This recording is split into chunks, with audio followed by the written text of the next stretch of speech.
My name is Marcus and I'm an alcoholic. I know what you're thinking.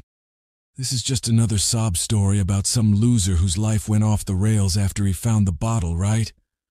Well, it's not exactly that simple. Bill, my sponsor at Alcoholics Anonymous, suggested that should I ever hope to get clean, I'd have to face my demons once and for all. While he has no reason to suspect that my demons are far more literal than the average addict, I think he's right nonetheless. This is my 4th or 5th time trying to kick the habit. Can't say for sure, as so much of my personal history is somewhat cluttered, or otherwise hidden beneath the dregs at the bottom of one bottle or another. At one point, I even branched out into other methods of tucking away reality behind the veil, but the overdose that almost punched my ticket was enough to convince me to stick to more of an ingested form of inebriation. Yes, booze isn't exactly risk-free and all, but it takes a bit more work to drink too much of that, while it only took one needle to lead me right to the threshold of death's door. Excuses, right? Yeah, we addicts are full of those. Always something to defend our actions, whether reasonable or not. This isn't about defending my years of intoxication, but the things I wished to drown away in the first place. A confession of my sins, so to speak. I was 14 when it happened, as me and my fellow Boy Scouts spent the weekend out in the wilderness some miles from my home. It was Liam who talked us into joining up that summer, and while I was a little apprehensive at first, as I'd never been much of an outdoorsy type, John, Malcolm, and Ian were on board as soon as it was suggested. They were basically my only friends, so I wasn't about to be the odd man out, but I'd much rather be at home with my PlayStation 2 and Xbox than tossing and turning in a sleeping bag for a few days.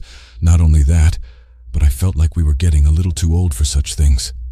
Once we were out there, though, I ended up having a lot more fun than I had anticipated. Gilroy, the scout leader, was in his early 20s, so he wasn't too uptight or anything, just sort of laid back. He was the uncle of some kid named Benny, who had been part of the troop longer than any of us. He was an all-right kid, a bit of a know-it-all and a stickler for the code, as he called it. But even he managed to relax and chill out some once we got out to the lake.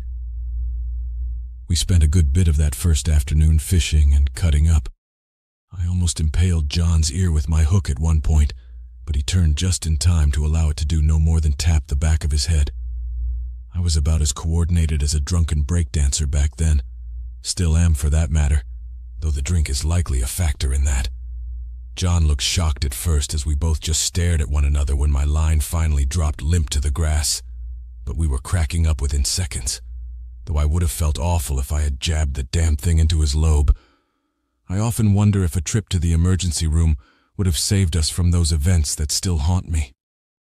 When the sun went down on that Saturday, the 28th of September 2002, we set a bonfire, around which we would take turns telling scary stories. Whether this was simply something of a tradition, to gather around the controlled blaze and let our imaginations fly, or we just wanted to inspire each other to have a little extra trouble sleeping that night, with urban legends and folklore keeping our eyes wide and alert, I couldn't say. Whatever the case, I was a little excited about this, as I had always been the creative child, while my older brother had a more intellectual and logical mind. When we were just kids, I assumed that was my father's way of avoiding saying I was the stupid one, as he was quite the intelligent man himself, but I loved my ability to daydream about far-off and wondrous places. These days, my creativity only tortures me even more with the things I've been through. After the sun went down, a gentle wind began to caress the lakeside by which we were spending the night. As the temperature dropped, the heat of the fire was a most welcome sensation to my goose flesh. With the warmth easing our collectively shivering frames, we all sat in a circle around the fire, passing the flashlight that would serve as our microphone from one to the next. While I hadn't necessarily been prepared for this, as it wasn't discussed until the sun fell to rest for the night, I never had a hard time throwing together an impromptu tale. I barely paid attention to most of the stories that would come before mine, as I was mentally preparing for the task at hand, one that I was most certainly taking more seriously than anyone else. That's what I thought at the time anyway. The first handful of tall tales couldn't so much as break through the wall formed around my inwardly mapping out my tale. The fifth kid to speak up, Reggie, I think was his name, almost grabbed my attention. But when the climax ramped up to something bordering on intense, the boy in the story woke up, revealing it was all just a dream in the end. I know these were just silly campfire stories told by children anywhere from 10 to 14, but I always saw that sort of ending as a cop-out, even if it was just made up on the fly by a sixth grader. I just rolled my eyes before blocking out the next story, the second one to involve a monster under the bed. Even John and Malcolm couldn't produce anything of high enough quality to distract me from my world building and character development. There were 14 of us in all, not counting Gilroy, who came off far too enthusiastic about every tale that was spun. But I had made sure to sit next to Benny, who volunteered to speak first that night, as I wanted mine to be the last. Not only did I want the extra time to craft my tale before the clockwise rotation would lead all eyes to me, but I was certain mine would be an absolute banger, assuring that everyone would have trouble sleeping that night. My mouth was practically watering with anticipation until the flashlight was handed to Liam. From the second he began to speak, I couldn't hope to distract myself from his story, one that sticks to my mind like Gorilla Glue to this day. With the light shining under his chin, as was the tradition for such tales spun around a fire, his voice sounded both somber and sinister as he spoke. While other kids had joked and laughed during every story that came before, nobody spoke during this one, nor did even one eye drift from the boy highlighted by the illumination of the torchlight and flickering flames. Whether it was the words he spoke or the way he spoke them, I can still recall every syllable, even after all these years. He called this tale, The Betrayal of the King. Barnaby King was not a child that any parent hoped for. Not only was he hideously deformed, something that inspired the nurse to scream out when he was brought into this world, but he would prove to be more than a handful to his mother and father. He did not cry when he was born, nor did he scream out from the shocking and jarring transition into this world, only gazed up at his mother with those tiny, black and empty eyes. While Catherine and Harold King were in equal stages of horror as they stared down at their newborn abomination, they attempted not to reflect this feeling to one another, only to bravely face the cards they had been dealt. As the years passed by, the Kings would turn away visitors to their home, even their parents who had hoped to be a part of their grandson's life. While they never explained the reasoning behind why they would refuse them entry to their home, it would never stop their loved ones from trying. It was Harold, more so than Catherine, who would not allow young Barnaby to be seen by any prying eyes. Whether it was shame that inspired this, or simply those fears he would never speak aloud, his wife was uncertain. Of course, she shared his feelings, regardless of how hard she fought to convince herself that she loved her child. Yes, his nature seemed as grotesque as his face, but she hoped she could find a way to change both aspects for the better someday. By the time Barnaby reached his 10th year in this world, his parents had him confined to the basement. This was something that they were certain was necessary after he began his late-night outings some months prior to the decision to essentially imprison him. It wasn't until Harold noticed the blood trail leading from the woods behind the house to a mutilated corpse of a squirrel, halfway buried next to the patio, that he understood something was amiss. That night, after Catherine had allowed her sleeping pills to kick in, he stayed awake to keep an eye on things. He snuck out to his tool shed at the rear of the backyard, right next to the tree line, making sure to remain as silent as possible so as not to alert any wildlife to his presence. Though he had a sneaking suspicion of who indeed was responsible for the strewn-apart remains of the forest creature, he desperately hoped he was mistaken. When he saw young Barnaby stealthily creeping from the back door through the split wood of the shed's wall, he felt his back tense with the knowledge that his first impression had been the right one. The boy darted those black eyes from one side to the other as he snuck softly across the yard, hunched over with slick drool seeping from that enlarged and low-hanging underbite. Finding himself reluctant to follow his son into the woods as he watched him pass his view from the shed, Harold realized he had not fully thought this through. Yes, the boy was small for his age, but his father still wore some scars left in the wake of the jagged teeth from those early years. He couldn't help but feel that should Barnaby not locate something to satiate his hunger, he would turn those ankle biters on his father once more. He still argued with himself that his own flesh and blood could not truly be capable of such a grievous act, regardless of this late-night jaunt into the woods. It was as he waged this inner debate, uncertain of how much time had passed, that he noticed his son coming back into view. The rabbit he held between the elongated fingers of his left hand was wriggling and squealing, but the child paid its moans no mind. Harold had to cover his mouth to prevent a similarly pitched shriek from escaping when the boy raised the panicked animal to his lips. The horrified sounds of the poor creature combined with the tearing of its fur-lined flesh caused the man hidden away in the shed to close his eyes, lest his dinner retching to the floor expose him. Even covering his ears, he could not fully block away the moist, ripping and snapping of bones as Barnaby finished his snack.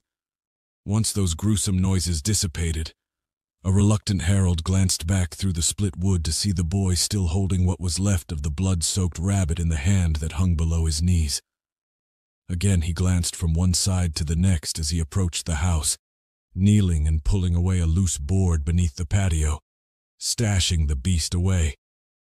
After the work was done, he crept back into his home, taking one more glance behind him. Harold could swear that blackened eye gazed directly into the wide and trembling one that peered through the gap in the wall. But when his son gently closed the door behind him, he finally allowed a shaky breath to escape his lips. Surprisingly, it wasn't difficult to convince Barnaby to relocate to the basement, though at the time, he was not yet aware he would remain locked away behind a heavy and padlocked door. Harold had performed the renovations himself, being quite adept in working with his hands, as any seasoned contractor should be. He was just as glad of the soundproofing as the sturdy walls and doors by the time the boy understood his new circumstances. The Kings would make sure their son was fed through a slot in the door. He had a full bathroom, fitted with a shower in his apartment below ground level, as well as cable, gaming systems, and plenty of books to entertain him. These measures were taken to ease their conscience, more than their son's needs, of course, but it was enough to help them sleep at night, as well as resuming activities they had not indulged in since Barnaby came along. When Lillian was born, something that filled the couple with terror, as they feared another demon spawn had taken root in Catherine's womb, they were thrilled to see that they finally had the child they had always hoped for. She was the light of their lives, and just as beautiful as her mother was at such a young age. Naturally, they planned to never introduce their children to one another, something that would require a lot more work as she grew older.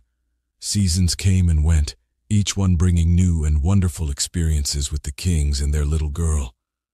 She was a well-behaved child for the most part, aside from the time she got in a scuffle with a boy at school. Harold boiled over with rage when she informed him that the older kid was teasing her before pushing her around. Having been something of a hothead in his youth, one prone to lashing out at others should he find a reason to, Lily's father had to compose himself after hearing this. While he was tempted to go to the boy's house and confront him for what he did, he swore he would never return to his old and impulsive ways. When his daughter assured him all was well, how the kid left her alone after she sank her teeth into his arm, Harold let go of his rage. He was, however, quite concerned about the possibility of Lily having ingested any of the blood, had she even bit down enough to break the skin.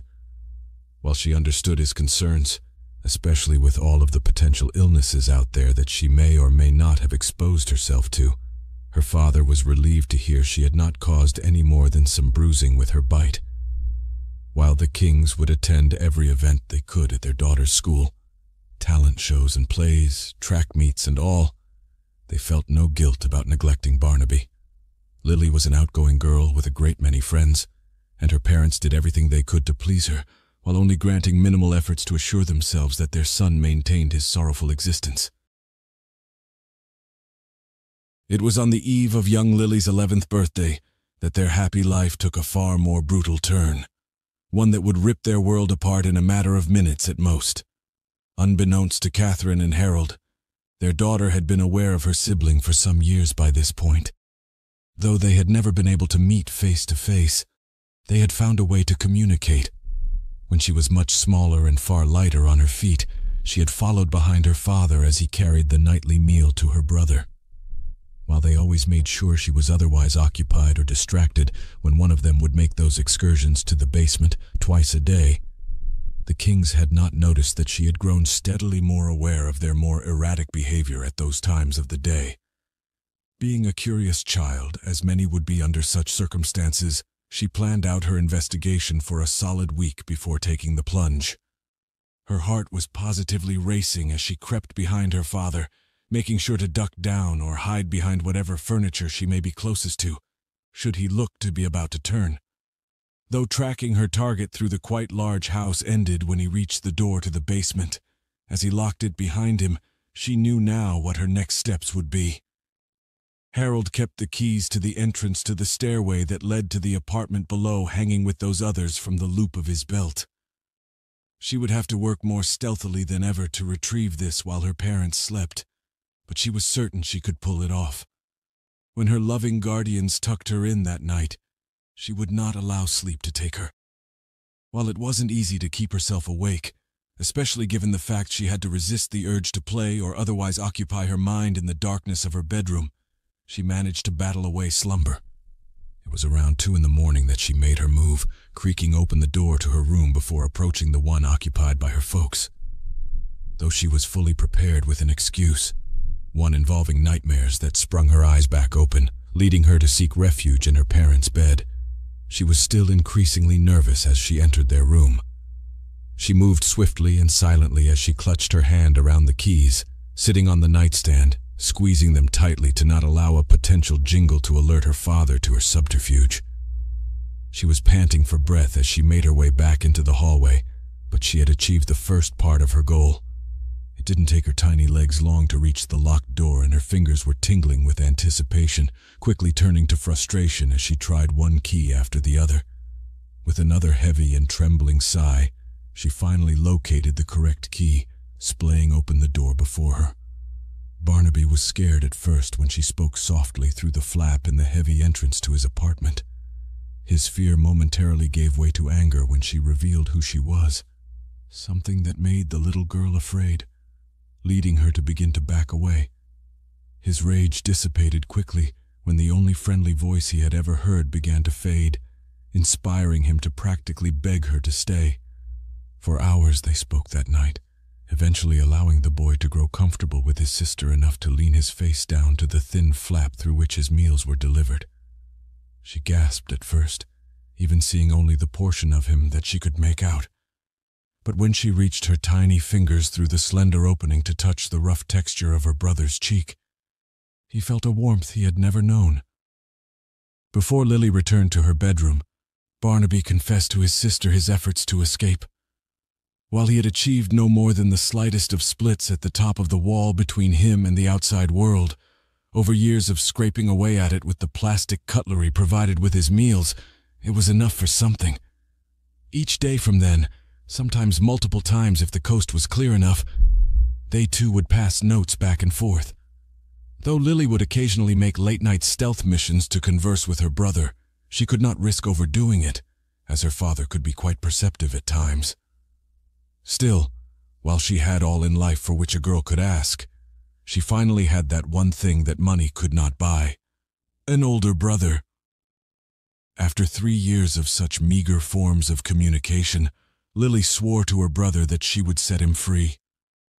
Being that she had only heard his version of the things that left him hidden away from the world, she saw him as the victim in this, while her beloved parents were somewhat nefarious in so many ways that she never could have predicted. While the keychain she would sneak away with in the wee hours of the morning did not include those that would unlatch the numerous locks Barnaby was imprisoned behind, it would take weeks for her to uncover where the ones she needed were hidden. It was on a school day in midweek when she would ultimately track them down, having convinced her loving guardians she was in no fit state to leave the house. Given that she had never shown the slightest signs of irresponsibility to her mother and father, they did not question her motivations, though neither of them could stay home with her that day, as they had their own responsibilities to attend to. She assured them she would not need a babysitter, something that took some effort to persuade them on, but she could be quite the talented actress when she wanted something badly enough. Having shadowed her father for those weeks leading up to the planned jailbreak, she saw that he would always return to his study after dropping off the daily meals to his son. Though he would close the door behind him, she still managed to take a peek through the keyhole. It was then that she was able to see him inspecting the contents of a drawer on the left side of his desk. He only took a glance before closing and locking it, but she assumed it was a ritual of sorts, to ensure the keys to his son's prison remained untouched. Though Harold had his keychain looped to his belt as he reluctantly headed to work that morning, Lily saw no reason to leave things as she found them this time. It would be very clear what had transpired when he would return that evening, that his prisoner had been freed. The crowbar she found amongst the other tools in the garage made quick work of the drawer, even with the desk being seemingly made of quality materials. When she looked upon the only contents, the ring of keys she had hoped to find there, Lily wasted no time in sprinting to the basement, using the crowbar once more to spring open the door at the top of the stairs. Though it took some time to decipher which key went to which lock, that only made her smile that much more genuine when she truly looked upon her brother, face to face, for the first time.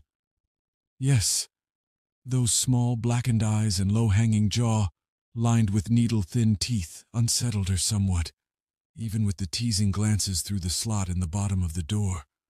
The small upturned nose and pointed ears, with scraggly long ginger hair hanging beside them, were equally as jarring.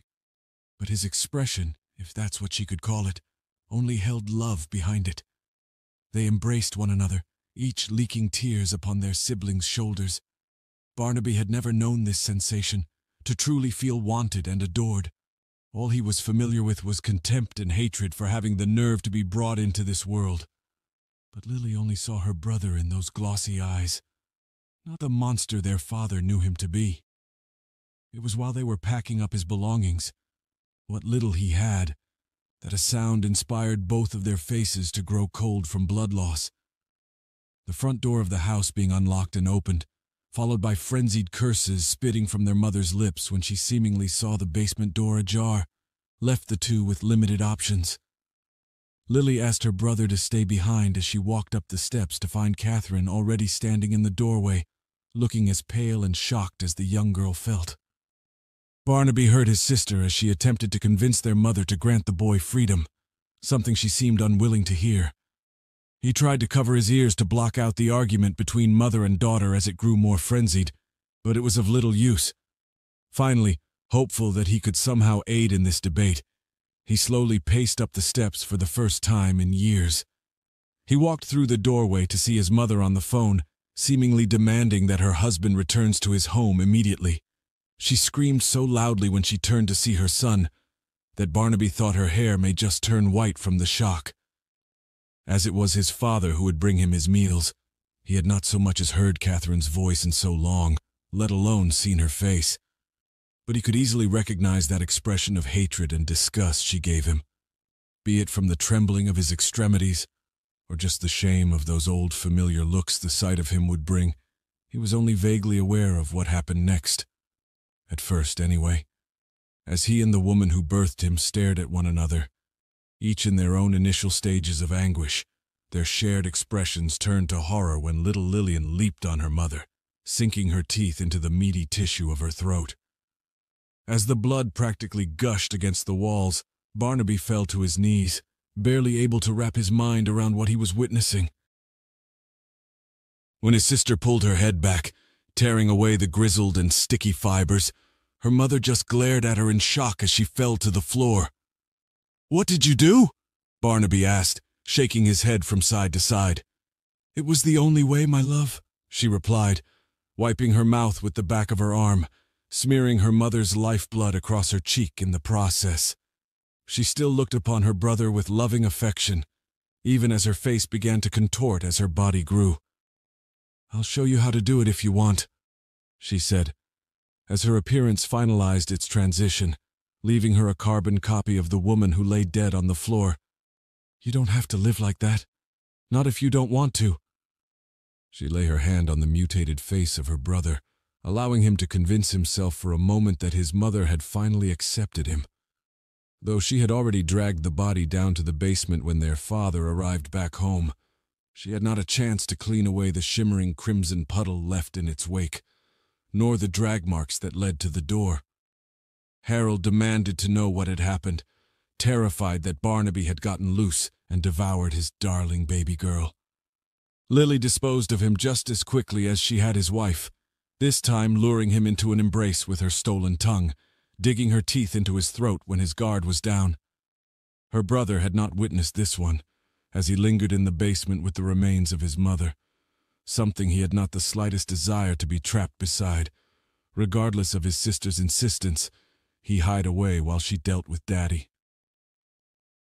When she walked back down the stairs, this time wearing Harold's face, she dropped his body beside his wife, before she knelt beside the only family she cared about.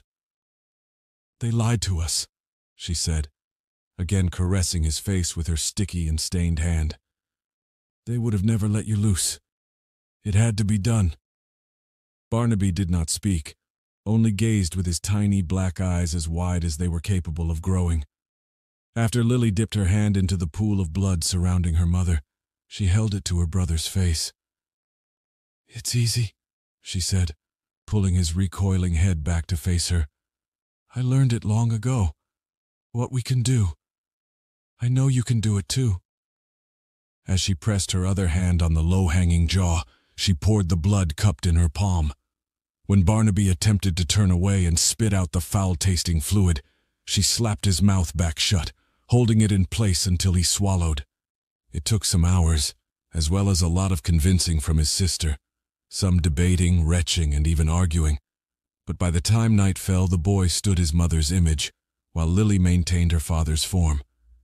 "Anyone you drink, you can become them," she said, mimicking Harold's voice. "That's what I found anyway.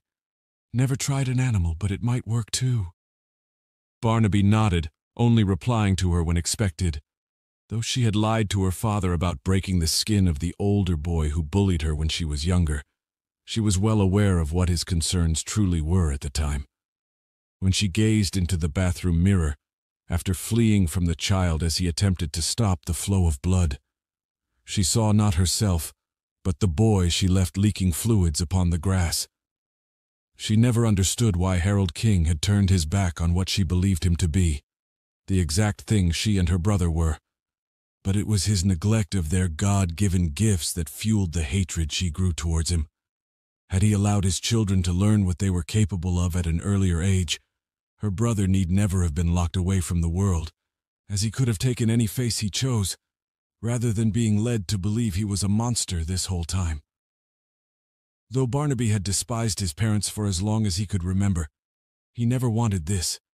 He was ashamed of these baser instincts that led him to feed on the wildlife behind their home when he was far too young to understand why. Admittedly, he could have never predicted this, but he would not continue to be a part of it. That much he swore to himself. Some hours after the two had laid down to rest, Lily back in her bedroom having returned to her smaller proportions, and Barnaby still wearing his mother's face, he crept out into the night, not unlike how he had in his younger years. He would not seek out anything to fulfill those once-forgotten urges, nor would he return to the house in which he had been imprisoned. While he did love his sister, he could not stay with her, not after witnessing what she was capable of. The young girl was heartbroken when she awoke the following morning to find no trace of her beloved brother. Her temper raged, inspiring her to beat holes in the walls and tip and break the furniture her parents had worked hard to accumulate. As time went on, she grew bitter and resentful of the one she had set free, the one she had killed for. She swore she would track him down someday and make him pay for leaving her alone, something she was now so close to, she could practically smell his fear.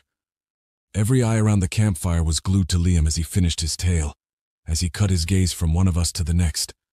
With the madness and fury behind his reddening stare, I finally understood that this was not simply some story he made up for the sake of scaring his fellow scouts, but that Lillian King herself sat before us, hidden away behind the boy I called a friend. I couldn't help but wonder, As he continued to drift his widened eyes from one of us to the next, if this was the same kid I had known for a few years now, or if Lillian had only recently claimed his image for herself. That inner debate was the least of my concerns at the time. However, as the rage behind his glare seemed to be shining through so much more intensely as he blinked between us, even Gilroy, the one who was supposed to be the responsible adult, taking care of us kids, was just staring on with his lower lip quivering. I wanted to call out to him and demand that he take control of this situation, but as I attempted to form words, I could barely manage to do so much as squeak. "I know you're here, Barnaby," Liam said, effectively snapping my attention away from the dumbfounded scout leader. "I can smell you. Just show yourself and nobody else needs to get hurt." "What the hell, Liam?" Ian said, getting to his feet. "You freaked us all out, okay? You don't gotta keep up the act." "Yeah," John added. "It was a cool story and all, but—" "Shut up," Liam barked, staring knives at those I thought to be his friends. "I know that neither of you is him, but I swear I will gut you both if he doesn't man up and face what's coming to him." With that, while my eyes darted from the boy I thought I knew to the two whose expressions quickly transitioned from agitated to stunned, the scuffling of feet broke me from attempting to wrap my mind around everything. Whether it was the fury behind Liam's words that sent everyone running in varying directions, or that hateful malice behind his gaze, I couldn't say, but when he screamed out in anguish after the others scattered, I felt inspired to flee as well. As I broke through the tree line, paying little attention to which direction anyone else was headed, I heard the furious yell coming from behind, back where we left that bonfire crackling. I still wouldn't look back, even when the scampering footfalls around me grew more muffled, signaling that I was likely alone on my chosen path of retreat. When a blood-curdling squeal reached my ears, I had to assume that my friend had caught up to at least one of the fleeing children. As much as I hated the idea of any of us ending up bloody upon the dried autumn leaves, I couldn't help but hope that the one he found was the one he sought. I felt guilty for even wishing for something like that, but one body left in the wake of all of this was a far better outcome than all of us. That's what I told myself anyway. Regardless of how that squeal from somewhere to my left practically drained the strength from my legs, I still pushed on through the pain in my side and the burning in my lungs. I almost considered stopping for a moment to catch my breath, but two more agonized wails in quick succession convinced me I could not risk it. While those swiftly silenced howls seemed further off than the one before, I had to find a place to hide if I hoped to survive this, something that was no simple task with how dark my surroundings were. Finally, having no hope of resisting my weakening extremities giving out, I slid to the ground, tearing my arm across a broken tree branch in the process. I wanted to curse aloud when the jagged wood split my flesh, but I slapped my hand to my mouth before my skidding across the leaves came to a halt. As I lay there, gripping one hand around my leaking wound and the other over my mouth, biting down to keep from screaming out from the pain and fear, I could make out another sound over that of my quickly paced heartbeat. The feet crunching across the dried leaves belonged to more than one person, but I couldn't tell if they ran side by side or if one was chasing the other. With them drawing closer by the second, I could only hope they would not make out the sounds of my burying myself beneath the leaves over their own likely erratic pulse and steps. They were close enough to touch moments later, each of the 4 feet stopping only a yard or so from where I lay, attempting to keep my shivering from exposing me. Even with the darkness around me, the moon shining from above illuminated my surroundings enough to make out the shoes as I peered through my poorly constructed cocoon, but I could only hope it wasn't bright enough for them to see me. While the two heaved, seemingly attempting to collect their breath, I was far too scared to risk revealing myself, even if they were likely just as innocent as I was in all of this. "I think he got Reggie," one of them said, still gasping between words. "John too," the other replied, sounding equally as winded. I clenched my jaw, feeling a spike run through my chest when they mentioned John, but I hope that they may simply be mistaken given the circumstances. With how exhausted the two sounded, I couldn't pinpoint the voices, though they were both familiar. Either way, that wasn't enough for me to know if I could trust them. I had spoken to all of the guys at one point or another, but my friends were the only ones I had any interest in spending time with. I was never exactly a social butterfly, even before all of this, but I couldn't reveal myself until I knew for sure if these two were friends, or just some of the other guys who may be quick to toss me to the wolves to make a break for it, if it came down to that. "I told you Liam had been acting funny," the more familiar-sounding voice spoke, now that the wheezing had calmed. "So what?" Malcolm said in that annoyed tone he would get when feeling argumentative. "You trying to claim you knew this shit was coming?" "Dude, I'm just saying I knew something was off with him. Ain't no way anyone could have called this." I let out a shaky and relieved breath when I realized the other voice belonged to Ian. Suddenly feeling almost desperate to share the company of friends, I grew more aware of how ridiculous I had been acting. I almost wished I could just slink away unnoticed to show up on foot, claiming that I couldn't believe I found them. That would likely have been far less embarrassing than the way things went. Don't freak out, guys," I said, pushing a hand through my blanket of leaves like a newly reincarnated member of the undead, breaking free of its coffin. "What the?" both voices said, combined with a few more colorful words. "It's okay," I said, finally sitting up straight before pushing up from the ground. "It's me," I chuckled, feeling my face flush. "Holy, you scared the shit out of me," Ian said, holding a hand out to help me up. Keeping my voice low, I explained to them somewhat of my motivations behind smuggling myself away beneath the leaves. Something that made us all laugh a bit, though mine were not quite genuine, being still a bit awkward and ashamed. When we calmed back down to something more somber, Malcolm told us what he'd witnessed. John, it would seem, was indeed dead, or at least in pretty rough shape. From what he saw as he ducked behind a thick tree when Liam came leaping out of nowhere, our friend didn't have a chance to avoid the teeth chomping into his neck. "I just knew I was screwed when he was done with him," Malcolm said, staring down at his feet. "I stayed tucked behind that tree, feeling like I was gonna puke. I just knew he was coming for me when I heard him stomping closer. But when someone yelled from a ways off, he took off after them. I didn't move again until I was sure he'd gone. Then I didn't stop running until I come across Ian. Damn near gave me a heart attack too," Ian said, gripping his chest. Ian had seen Liam tackling Reggie from a distance, but he didn't stick around to see what happened next. We all got silent for a few minutes, each of us reflecting on our shame for leaving our friends behind. It was that very thing that left us so distracted when someone else came plundering toward us. "Run!" he called out as he pushed through the trees. "He's coming! Run!" Before I had the chance to fully take in the sight of the only adult who had shared our company tearing through the branches, I felt him slam into me. Having paid little attention to my surroundings, what I could make out of them anyway, I was not only shocked by the impact of the shaggy-haired, lanky man, but of the steep hill we found ourselves rolling down second later. "Marcus," Ian called after me, only moments before his ear-piercing shriek interrupted whatever he had hoped to say next. In all honesty, I can't say whether it was he or Malcolm who released that agonized wail, but that would be an unnecessary debate when the other joined in. When the twin chorus of horrified howls turned to gargled coughs and splutters, I was barely aware of the snapping of my ribs against the rocks and twigs I rolled across. When our tumble came to a halt, I felt my consciousness struggling to hold on before everything faded before my eyes. Somewhere in the back of my mind, I was screaming out to my body, begging it to reawaken before my old friend caught up with me.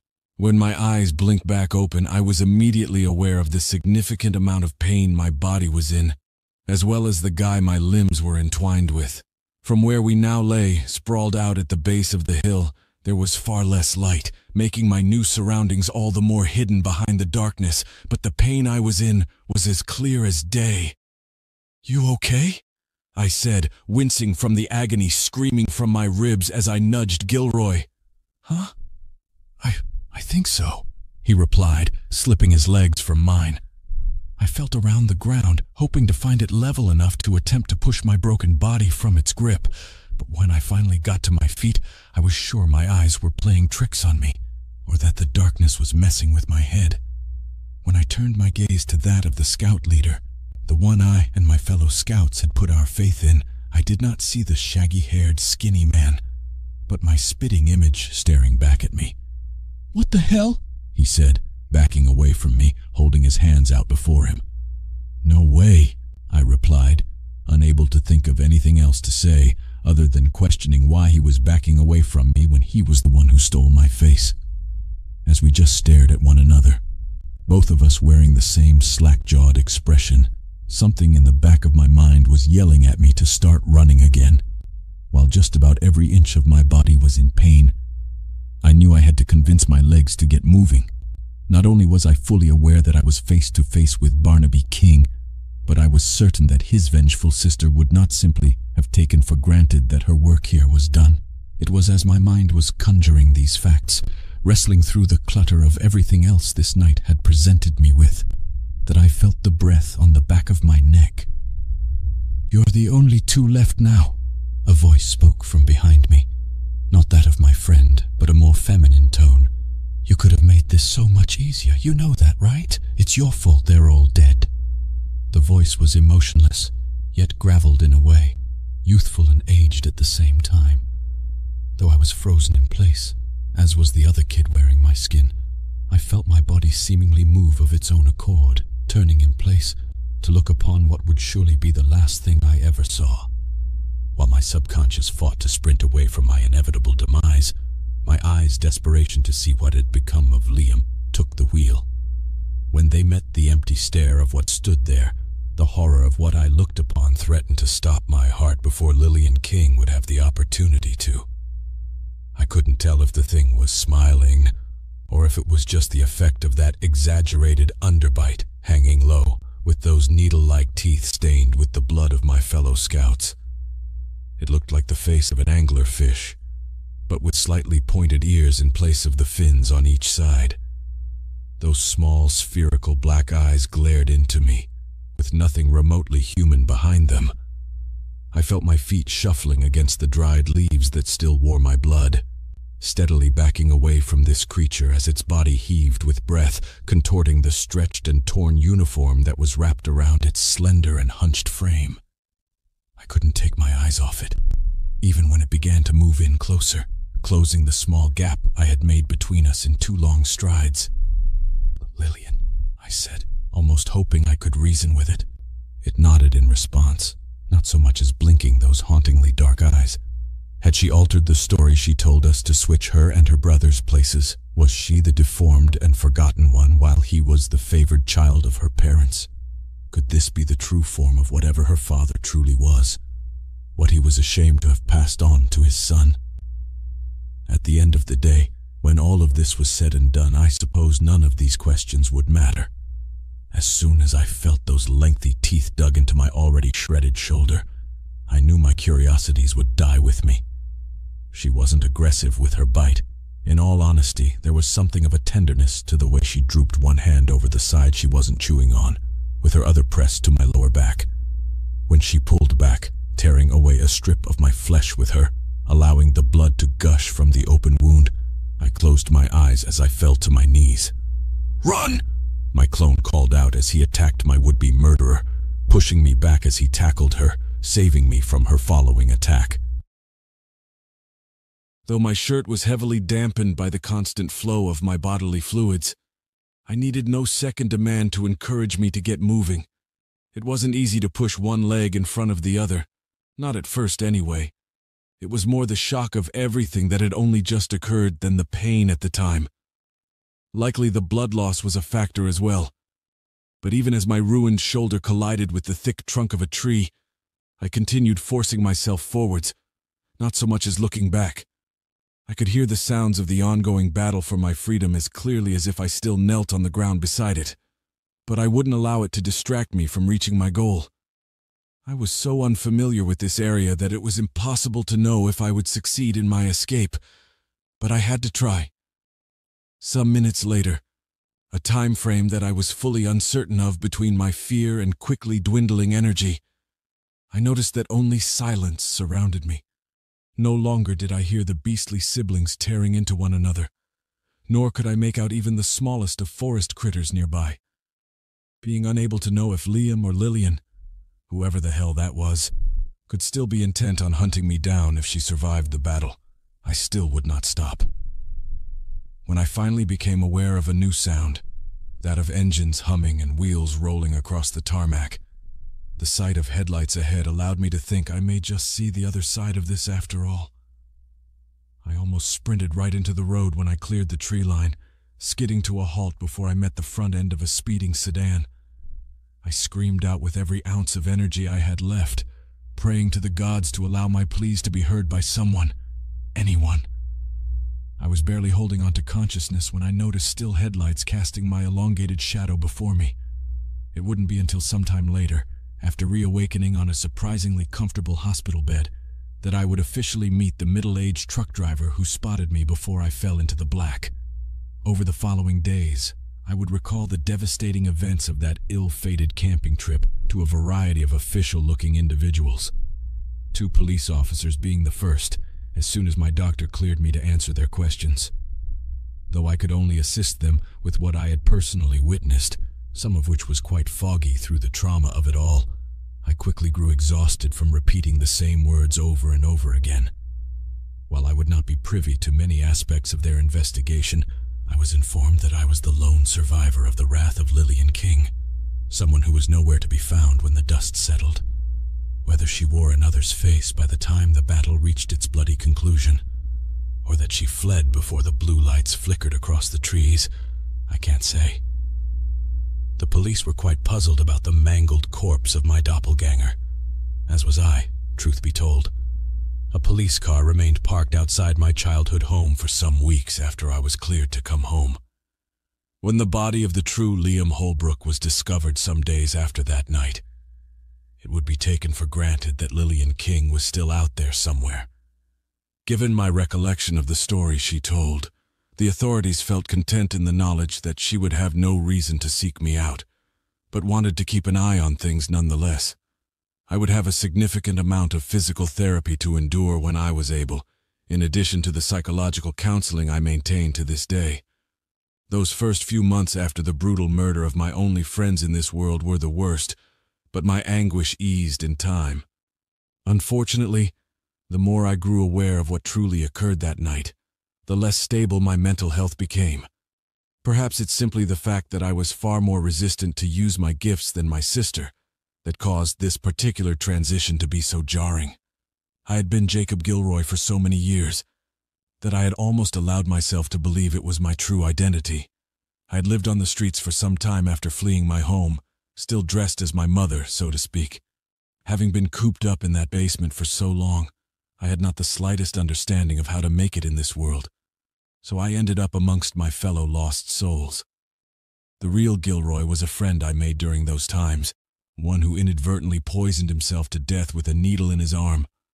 Fortunately, I only needed a sampling of his blood to become him, so the toxins he fed into his veins only caused me a fleeting euphoria. Being the first time I willingly became another, I had not been aware of how fully we embrace our new skin, as well as the memories of those costumes we don. The troubled life my friend lived was all I knew for those months following his death, even up to the second the contents of that needle put his life to a premature end. These recollections pushed my own personal history back for a time, hiding them behind the curtain of the life I adopted. I even felt scared when I saw the face I wore upon the dead man before me when I reopened my eyes. Seeing this as a sign, I managed to get my life together.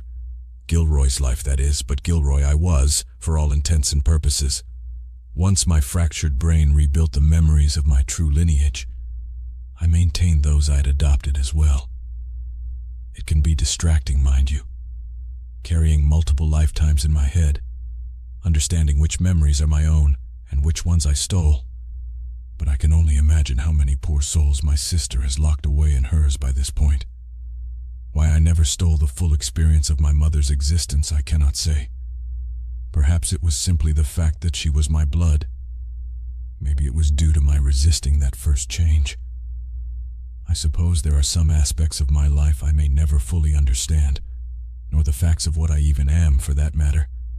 In this case, though, with the blood transfer being accidental as we tumbled down that hill together, I was fully immersed in the reality of this new face by the time my eyes blinked back to awareness. I would say that I can only imagine what was going through Marcus's head when he saw me looking back at him, but I would have to believe we were on the same page at the time. Likely we both saw the other as the one Lily sought out, but I can't even begin to understand why he was so willing to sacrifice himself to grant me freedom. When I awakened in that hospital, my heart ached for the friends I lost, those that Marcus lost anyway. When the pain gave way to anger, I wanted nothing more than to inflict as much of that agony upon the one who took them from me. It could be that it was that very thing that inspired the true Marcus to attack my sister, the desire for revenge rather than an effort to save me. I suppose there's no way to know that for sure in the end. Perhaps even after all these years, I do not fully understand the boy whose life I claimed for my own, once he had no more use for it. If nothing else, I can take some solace in the fact that his parents need not have mourned his passing, though they did bear witness to my self-destruction. I can't help but wonder if my turning to the bottle were some lingering effects of being Gilroy for so long. All things considered, I suppose none of this really matters, as I'm doomed to face the destiny I fled from back then. Should I ever hope to truly battle my inner demons, I must track down the very literal one I allowed so many lives to be lost to.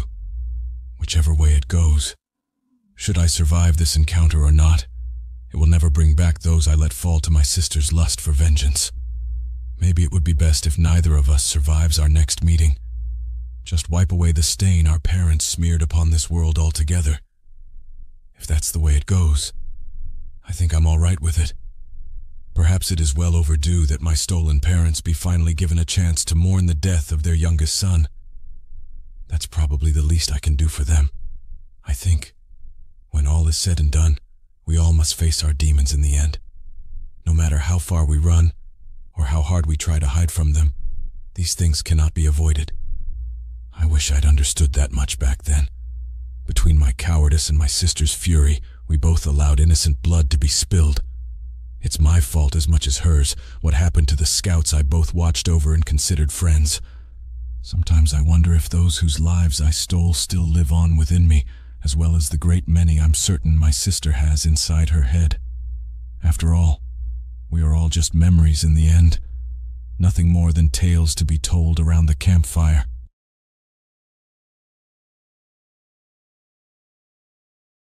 There are no monsters lurking in the woods or under the sea. There are only beasts in the gnawing pulse of life, the eternal cycle of eating and being eaten in the sharp teeth of the hungry and the gentle hearts of the weak. Dr. Jim Dunham. The summer sun beat down on the blacktop of a single-lane road winding into the Arkansas hills, radiating in waves of shiny vapor and washing everything in white heat that made Jim Dunham squint. There were no street signs, no landmarks, and no service. The land dipped and climbed in indistinguishable rolling hills of brown brush and thick trees. He unfolded a map onto the hood of his rental car and traced his finger along the highlighted route. He was used to being lost. A career of researching strange sightings had taken him to far-flung places all over the world. Patience was key. He took a deep breath and swiped away the beads of sweat forming on his forehead. He'd been in the Ozarks for 6 weeks, chasing down interviews with Sasquatch witnesses for a new book he was writing on the phenomenon of monster myths in American rural communities. This would be his last interview before returning home to Connecticut. He'd set up an interview with a bow hunter who had fallen from his tree stand and allegedly met Bigfoot face to face. Jim could have done the interview over the phone, but he liked to form in-person connections with the people he talked to. To truly understand the formation of mythology was to understand the setting of its origin. There was invaluable context to be gathered by stepping into the subject's world, to breathe their air, eat their food, and sit in their living room. And so he agreed to make the 45-minute drive to the hunter's home, which was on a dirt road somewhere branching off the main interstate. "It ain't on Google Maps or anything like that, but if you got a road map I can show you how to mark it," the bow hunter had said in a molasses-thick twang. Lost scratching his head in the heat, Jim chuckled a bit as it occurred to him that the whole call might have been a hoax. Maybe there was no bow hunter, no dirt road. He'd prepared himself for that eventuality. Hoaxes were a part of the business. People in modified gorilla costumes, badly sewn taxidermy, trumped-up hair samples. He looked at the map, and again at the dry hills. One stray spark and this entire place would go up, he thought to himself. He entertained this fantasy as he folded up his map and mentally prepared himself for the drive back to his hotel. The sound of an oncoming car caught his attention. A truck turned the corner and pulled up next to him. It was an old Tacoma, lifted and stripped of its bumpers. A sun-worn face poked out of the driver's side window and released a stream of chew spit onto the road shoulder. "Jim Dunham?" His face was friendly with a good-natured grin that put Jim at ease. "That's me." Jim met the man's smile. "We spoke over the phone. I'm Frank. Figured you might get turned around out here and decided to come looking. Well, you're just in time. It's a good thing, too. Road gets pretty bumpy up ahead. I got my doubts your little silicon sipper is up to it," he said, pointing at Jim's Prius and shooting off a friendly wink. "Why don't you follow me up the road a ways? There's a wider shoulder to park on, then I'll take you the rest of the way." "Why not?" Jim said with a casual shrug. He'd come this far. The turnoff was a half-mile more down the road. He was pretty sure his silicon sipper wouldn't have made it either. Calling it a dirt road would have been generous by any standard. What it actually was a narrow, steeply graded climb into the hillside. He counted several half-exposed boulders in the first feet. "Jump in," Frank said with another quaint hill country smile. Jim braced himself as the cab tossed violently up the path. Empty cans of beer and chew rattled like dice on the bare metal floor. After a mile or so, the road smoothed into a dirt clearing surrounded by tree line. A small trailer sat near the edge. "How in the hell did you get that thing up here in one piece?" Jim asked. "It took some doing." Frank disappeared through the trailer's small doorway and returned with a cooler and 2 camping chairs. "You don't mind talking outside in the shade, do you?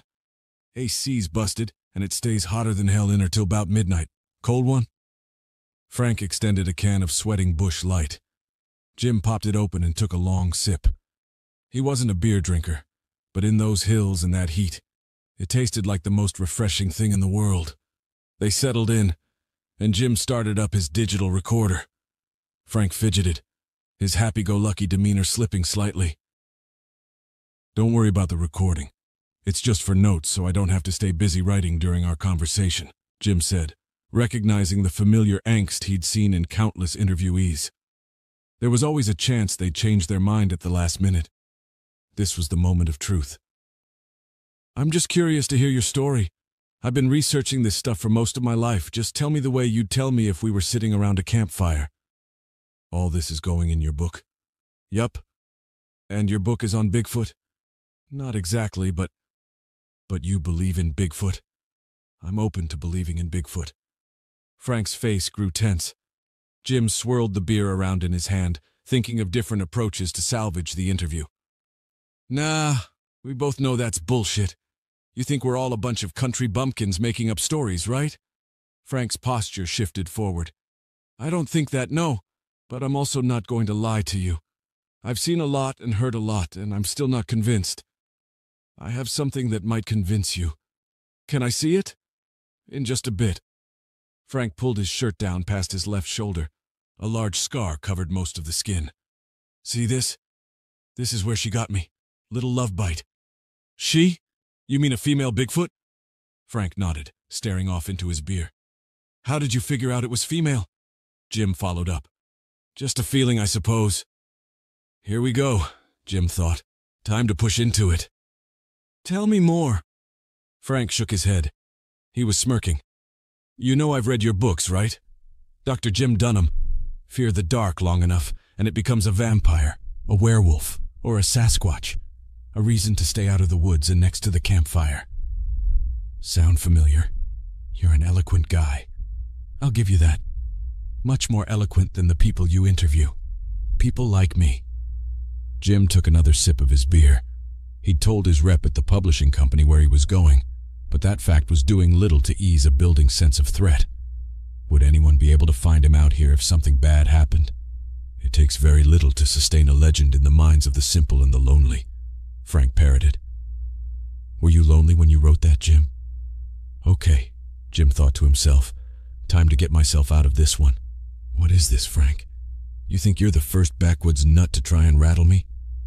He stood up and chucked his half-empty beer into the woods. Thanks for the beer. I'll see myself back to the road. Jim held up a middle finger as he walked away. An airy feeling swam through his head, a dizziness that worked its way down to his legs. His vision started to spin. Hey, how's that beer, Jim? Frank said, laughing. He jumped up and embraced Jim on the shoulder. Jim pushed him hard. Stay away from me, you fucking nut. I told people I'm out here. They know I came to see you. Anything happens to me, and your backwoods life is over. Understand? Oh, that's all right. Just take it easy. We're going to make history together. You and me. The haze grew worse. Frank kept talking, but the words jumbled together. Just noise. Senseless noise. Jim choked back nausea and an urgent need to lay down. His heart raced into his ears as he worked harder and harder to fight gravity. You're a fucking His tongue struggled against thickening saliva, and then everything went black. It was the summer heat that came through first, a blur of sunlight that broke into a sensation of head pounding against skull. He opened his eyes to a thick wood. A sharp burst of pain fired through Jim's leg and up his nervous system. Something rough dug into his back as he squirmed against rope. He was tied sitting against a broad oak, his right leg cocked to the right, broken at the knee. He screamed in agony. I'm real sorry about that, Jim. Jim searched for the voice that projected from somewhere above. A camo-clad Frank squatted from a tree stand high to Jim's right, a large bow in his hand. I guess you could say you're walking a mile in my shoes. You see, it was here where I first saw her. She stalked me just past that group of trees over there. I'd fallen just about where you are now, shattered my pelvis. At first I thought she was just checking me out. She came sniffing like a bear, you know? Only much bigger. Much bigger. I went out cold after that. I woke up to her taking a chunk out of my shoulder. I had an arrow in my hand, so I dug it into her eye. Jim struggled against his binds. Frank! Listen, Frank. I'm hurt real bad down here. Untie me, please. Please, Frank. I can't do that. I didn't want to hurt you, Jim, but I think it's the only way to get her to come. Try not to panic, Jim thought. Appeal to the humanity. Set middle ground. I believe you, Frank. I fucking believe you, he said between heaving breaths of pain. Untie me now, and it all ends here. I won't tell anyone. You can still take this back. Can't. Smart person like you should know better than that. Besides, you should try and appreciate this. You're about to see the very thing you've spent your life not believing in. Imagine what a hotshot you'll be around your professor buddies then. No one's got a story like this one. Anger, he couldn't hold it in any longer. There's no such thing as Bigfoot, you dumb backwoods inbred idiot. You were in shock, probably hallucinating. Aw, Jim, you're really setting to hurt my feelings. Tell you what, you sit down there squirming till midnight.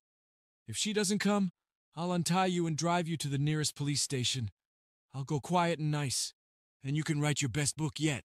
Hillbilly kidnaps a professor to use as bait in a Sasquatch hunt. Sounds better than the other shit you've peddled out. Probably earn you a place on the bestseller list for eternity. I'm gonna kill you for this. You hear me, bastard? I'm gonna watch you die. I'm gonna watch. He was dizzy again, lightheaded. Big talk from the guy tied to a tree. Jim heard as he again lost consciousness. Jim awoke to the darkness and the buzzing of cicadas. The sharp pain in his leg had subsided into an intense, pulsating ache. His eyes adjusted slowly, the outlines of tree stalks taking shape in the dim moonlight that trickled from the canopy above. Frank! He yelled out. No answer. Frank, goddammit, answer me! Still nothing. He took a deep breath. A skunkish smell filled his lungs and almost made him dry heave. It wasn't quite skunk-like. It had a filth to it, putrid like rotting meat. He squirmed and felt a bit of slack in the ropes. They must have loosened throughout the day.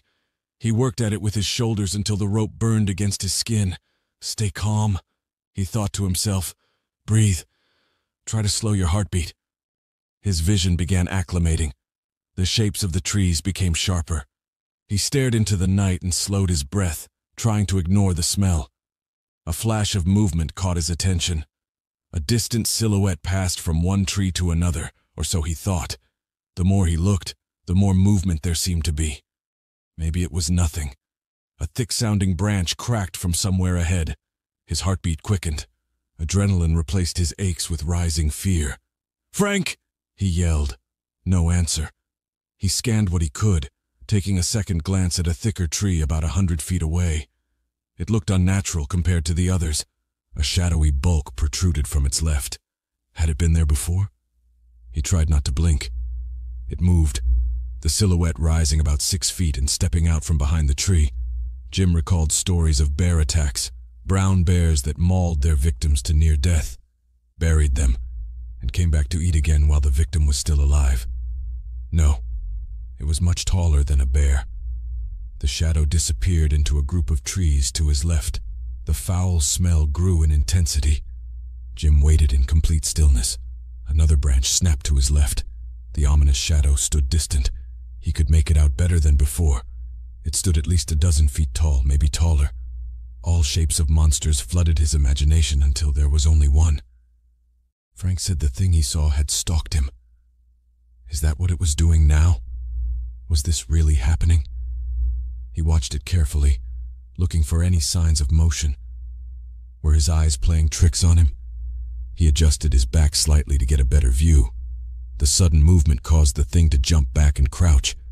It was fast, graceful even. He'd always imagined Bigfoot moving in slow, hulking strides, like a clumsy gorilla in a badly shot video. This was not that. He thought back to bear encounter stories. "Yell! Try to make yourself look big," someone had told him once. He yelled. The thing kept still in its crouched position. He yelled again, louder and longer until his head ached. Whatever it wasn't bothered. He leaned forward against the ropes and rocked his shoulders, a little more slack, a little more burn, not a lot of hope. The thing stood and stepped 2 strides closer. He kept rocking. The ropes gave slightly with every movement. He focused all his energy. Little by little, the enormous figure approached. Its movements grew less cautious and slow. Jim tried not to look away. It seemed to move more when he looked away. The pain in his leg grew sharper. Each shift against the ropes made it worse, and he had to grit his teeth to keep from yelling. Then the thing charged towards him. The force of anticipation caused Jim to brace back hard against the tree. It came within feet before jumping back into a crouch. A false charge, Jim thought. It was testing him. From where he was sitting, his head was now mid-shin level with it. Its features were ape-like and giant, a stocky torso with a mane-like neck. Escape seemed less possible. He had nothing left to give. He collapsed back, tired, and surrendered. The thing's false charge had sapped his adrenaline. All he wanted was for the pain in his leg to stop. He slumped. As he did, the thing rose. Its steps grew bolder, less like an afraid animal. 15 feet. 10. Its size grew until it stood over him. He shut his eyes. His body trembled under the terror. He didn't want to see it. He just wanted it to be over. He tried not to whimper as his breathing quickened into panicked bursts. He felt its hot breath against his skin as it stooped down and sniffed Jim's head. He opened his eyes and met the cruel stare of a terrible, stinking face. The eyes were sunken beneath a protruding brow. A scar marked a gaping right socket where Frank had stuck his arrow. Its lips bared back and revealed large K9S. Everything in him wanted to sprint, run, move. His trembling was now uncontrollable. He hoped it would be quick. Jim heard Frank's bowstrings snap, followed by a meaty slap. The thing jumped back with a loud howl. It turned and rushed Frank's tree stand, moving with incredible speed. Jim twisted his aching body and could just make out Frank struggling to load another arrow. He didn't stand a chance. It had him in seconds. Gripping Frank like a stick, it threw him straight into the ground. Frank smacked the forest floor with an impact that turned his body into a motionless pile of broken flesh and bone. The thing stood over the pulp, pounding with its fists for good measure. Jim struggled for his life against the ropes. He was free. He crawled, digging his elbows and one good leg against the dirt. He'd made it a few feet when a crushing weight landed between his shoulder blades. The thing pinned him under its foot and pressed harder. Jim's ribs cracked under the awesome pressure. In his last moments of life, Jim felt the creature grab the back of his hands and pull. The sound of his tearing tendons snapped in his ear.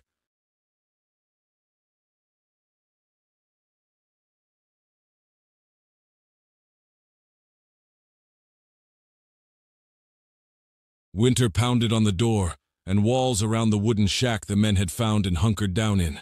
The small military force was at their wits' and bodies' ends. They were exhausted, soaking wet, and low on munitions, rations, and morale. Their survival was based on how much body heat the man next to them was able to produce. They shivered in unison, not a man moving deliberately. It was another of many restless nights for the small company. After hours of the wind and the ice beating at their bodies through the slats in the walls, a freezing but welcome sun rose through the dense and dead forest canopy. The light tapped on Grant's eyelids and he shot forward to sitting with a jolt. Rogers was the first to break the quiet and simply cussed as loud as his tense windpipe would allow. The noise was hoarse and shrill among the dead silence in the trees. "Shut it, would you? What are you thinking, idiot?" was the response from a more callous than usual Shifty. Breakfast was weak. Stale coffee and scraps of the rabbit the men had used several precious bullets to finally hit and bring down the night before. Their aim was suffering in tandem with their bodies, but they were just happy to have morsels of food to ease their empty stomachs. After the brief and cold breakfast, Erickson shouldered their radio and hiked to the top of a small hill with a clearing to try and get in contact with base camp. Every day for weeks, Erickson had returned to camp from attempting communication a little more defeated than the day before. The group had not heard from base camp for too long now. Erickson slumped heavily around the choking fire that sputtered smoke out from hissing cracks in the blackening wood. He did not need to report. The scene did that for him. Shifty scoffed more for the group than for himself, shifted and settled, attempting to find comfort around the fire that was resoundingly defeated by the cutting cold that crushed in from all sides. Grant was fully aware of the situation he and his men were in. They were slowly succumbing to the death of the forest they had found themselves in, and the situation was deteriorating quickly. Freezing and famished, the four men sat lifelessly around the smoldering fire. The only thing that brought comfort with the day's progression were the rays of sun that did find their way through the snaking branches above that warmed the men, and the four positioned themselves as well as they could to be warmed in tandem by the sun and the fire. Soon, starvation drove the men to complete the day. Grant told Erickson to set up another deer trap near a river they had scoped out in days prior, and told Rogers to find his way to the small gully to check the trap there. Shifty and Grant pushed farther from their camp than they ever had to find a gradually dwindling supply of firewood scattered afar and buried in the snow that seemed to fall every night. Even during the day, Grant kept his scarf around his face to keep the biting cold away from his lips and nose. Erickson set up a new trap. Rogers found that the old trap had not been sprung. The men defrosted the rest of the rabbit and made a weak stew with hardly enough meat for one man. They ate in defeated silence. Metal clanked upon metal as the men tried to make something edible both stay in their bowl for more as well as end up in their stomachs. Soon enough, the sparse rays of the sun ducked down under the horizon, and the men moved toward their broken shelter for a form of protection from the elements that the shack could only limitedly provide. Cold, huddled, and starving, Grant tried to get some semblance of sleep. Every time his eyes felt heavy enough to sleep, wind would batter the wooden walls and shake the entire structure. It began to snow again, and small, white, frozen teeth floated in between the slats, biting the men every time one would contact any open skin it could find. It was a night no less miserable than the night before, and soon Grant drifted off into a restless sleep. In the morning, Grant's eyes shot open and his body shocked him awake. Shifty rolled over, finding a better sleep than Grant had. Grant stumbled as he stood. Hunger pangs tore at his stomach as he stretched his already thin figure to its full height. As he stepped outside of the small shack, the white world he was expecting was violated by one of red. Blood drenched the tree branches, and snow, eviscerated and unrecognizable flesh were splattered from the epicenter, a torn body that lay on top of where the fire had been the night before. Grant froze mid-step. He had seen his fair share of war out here, but this was an animalistic scale of gruesome. Without moving his eyes from the gore in front of him, Grant began to bark at his men inside the shack to come see the carnage. Shifty emerged first and was caught in the middle of a hearty yawn by the scene, his jaw locked open in a half-yawn, half-appalled expression. Rogers and Erickson both vomited. Grant moved in toward the carcass and examined the body. What was left must have been a deer with holes bored through the body. 2 legs were missing, and Grant nearly gasped as he noticed that the eyes had been bitten from their sockets with obvious teeth marks around the divots. But the bite marks did not end there. There were whole chunks of flesh missing from their respective lacerated holes, focused around the neck of the animal. Most strikingly, the horns had been removed with great force, seemingly ripped from the skull instead of broken off. The deer was more blood and gore than fur and skin. Erickson vomited again. "What the hell is this?" Rogers' voice broke as he scrambled to find it. "Screw that, what the hell could do something like this?" Erickson was more frantic than Rogers. He was the youngest of the group, and it showed in the horror on his face. "You are both morons. A predator must have taken this down and just happened to have dinner at our camp. Why are we so shocked?" Shifty was significantly more cynical once he found his footing. "There's no animal that kills and consumes like this," Grant said. "See? A bear's teeth would have left a longer bite along here, and a mountain cat would have sliced the throat to take the kill. The throat doesn't look severed, and any predator would eat more than this. Judging by the missing extremities, this seems like a murder more than a hunt." The men stood in solemn muteness between what was left of the deer and their shack in a broken display of defense. It was silent except for the whistling of the wind and the rumbling of brittle branches above. The carcass's blood was frozen to the ground and trees and had begun turning a deep red color. "We shouldn't waste the excess." "What?" Erickson was stunned. "There is a lot of extra food here. We should preserve it and discard everything else as far from camp as we can. Don't want whatever this thing is to come back," Grant said. This made sense to the group, and even more so as Erickson felt his stomach rumble yet again. And so the men set to work preparing, sanitizing, and disposing until their camp was yet again devoid of splattered gore. They cooked the excess meat and buried it a fair distance from camp, keeping more than enough for a fair dinner for each of the men. They disposed of the bones and skin, but Grant could not shake the thought of those missing antlers from his mind. At any rate, they had food enough for the rest of the day, and through the day tomorrow. Maybe this killer had done them a favor, and yet something was not sitting right with Grant. At day's end, the men huddled again in the small shack, but now each with a full belly. Though the wind and snow beat at the men through the night, they were able to make it easier while being full for the first time in weeks.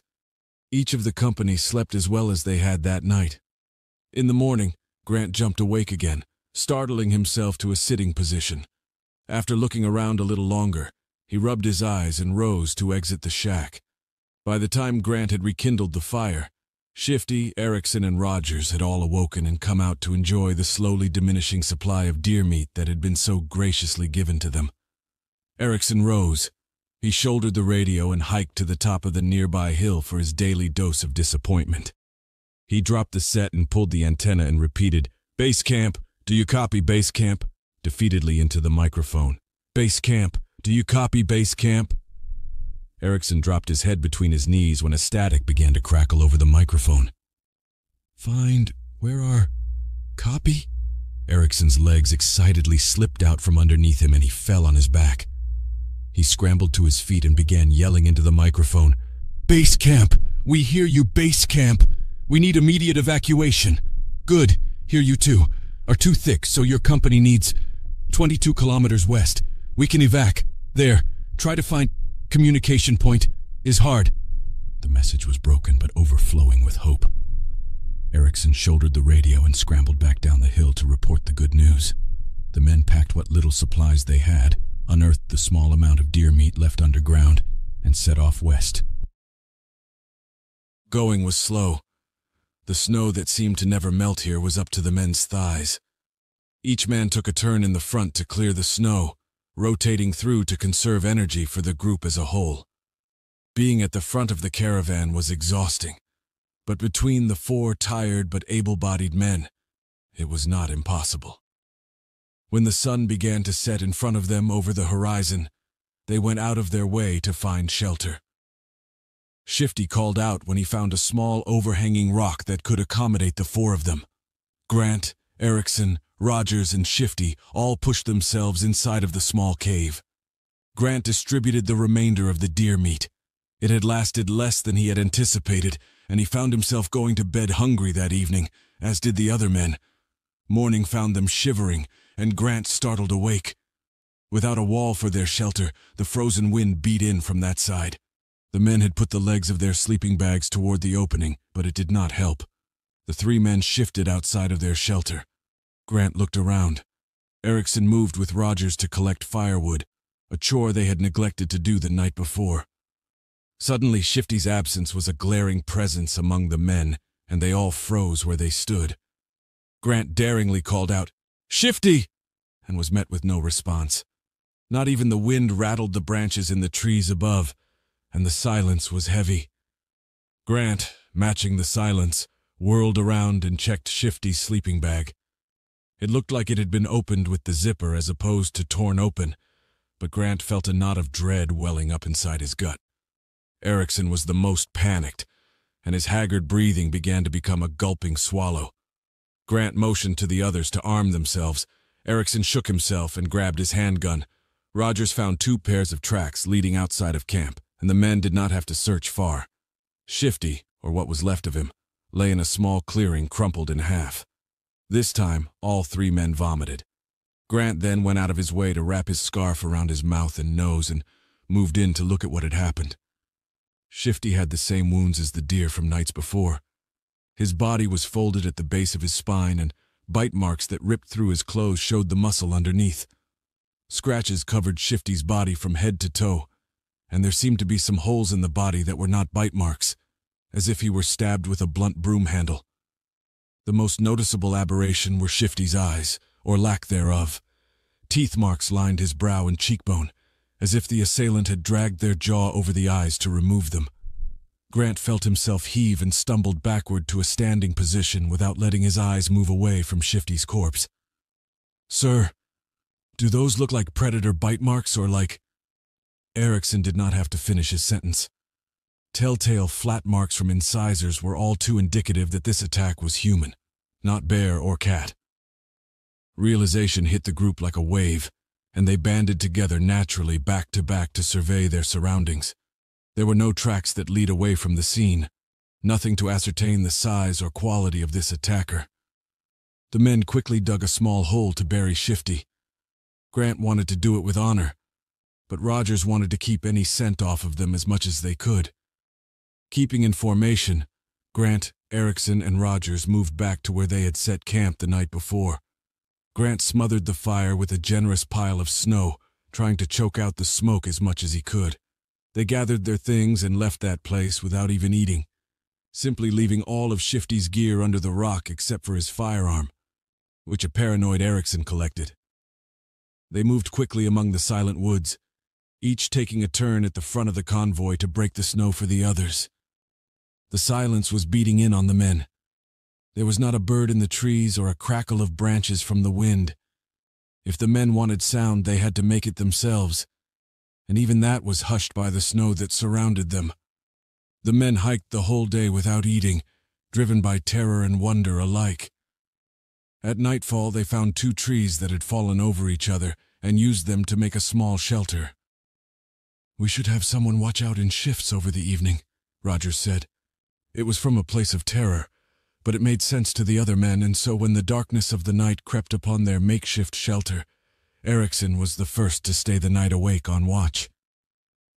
Grant felt himself bat his eyes open every several minutes and glance over at Erickson, who sat still but aware propped up against one of the fallen trees. Gradually, Grant drifted off into sleep, but one that felt deep and dead and offered little rest. In the early morning, while it was still dark, Grant jolted awake, but this time by terrified yells. He spurred forward and smashed his head on the tree above him. Grant emerged from the shelter rubbing blood from his sore forehead to find another scene of gore that made the scenes before pale in comparison. He pointed a flashlight around and to where the yells were coming from to find a distraught Rogers knelt at the side of a pile of flesh. Ericsson's patch was the only thing that could have discerned what or who this used to be. Ericsson was more mutilated than consumed and had numerous holes about his body. His eyes had been eaten out of their sockets, but the rest of him was stabbed and torn and collapsed. Rogers knelt and wailed, facing away from Grant, but Grant quickly scanned down to Rogers' hands, which clutched deer antlers so hard that the blood and pale fingers perfectly matched the blood and snow around them. Rogers wailed again and again, and the noise became more and more animalistic and hoarse with each gut-wrenching bellow. Grant snatched his gun from his side and pointed it at the only other life around them for miles. "Rogers!" Grant's voice was barely above a whisper. The grunting and distraught bellowing subsided suddenly, and there was silence around them. "Rogers?" Grant said. Inhumanly fast, Rogers raised one of the antlers and smashed the base of it into his own skull. He took the other, and in similar fashion, jammed a jutting deer horn into his skull. The bones protruded from the bloody holes in Rogers' scalp and rose out in non-uniform angles. As Rogers turned, Grant was acutely aware of the blood dripping down his own forehead. "What the hell is happening to me?"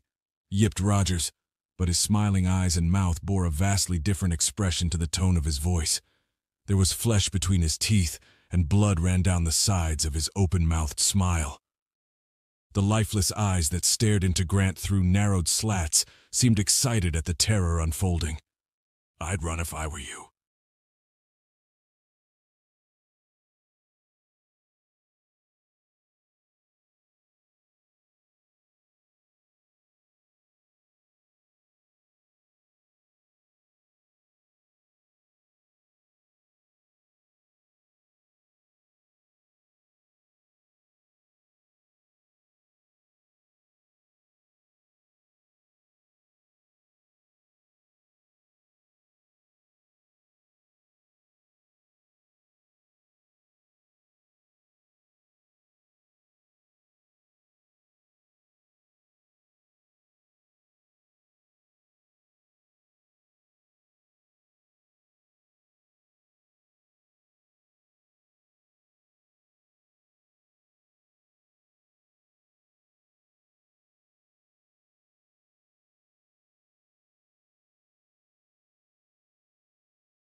It all started with the missing hikers, then it was the missing hunters, the second group of hikers, and now it's a jogger.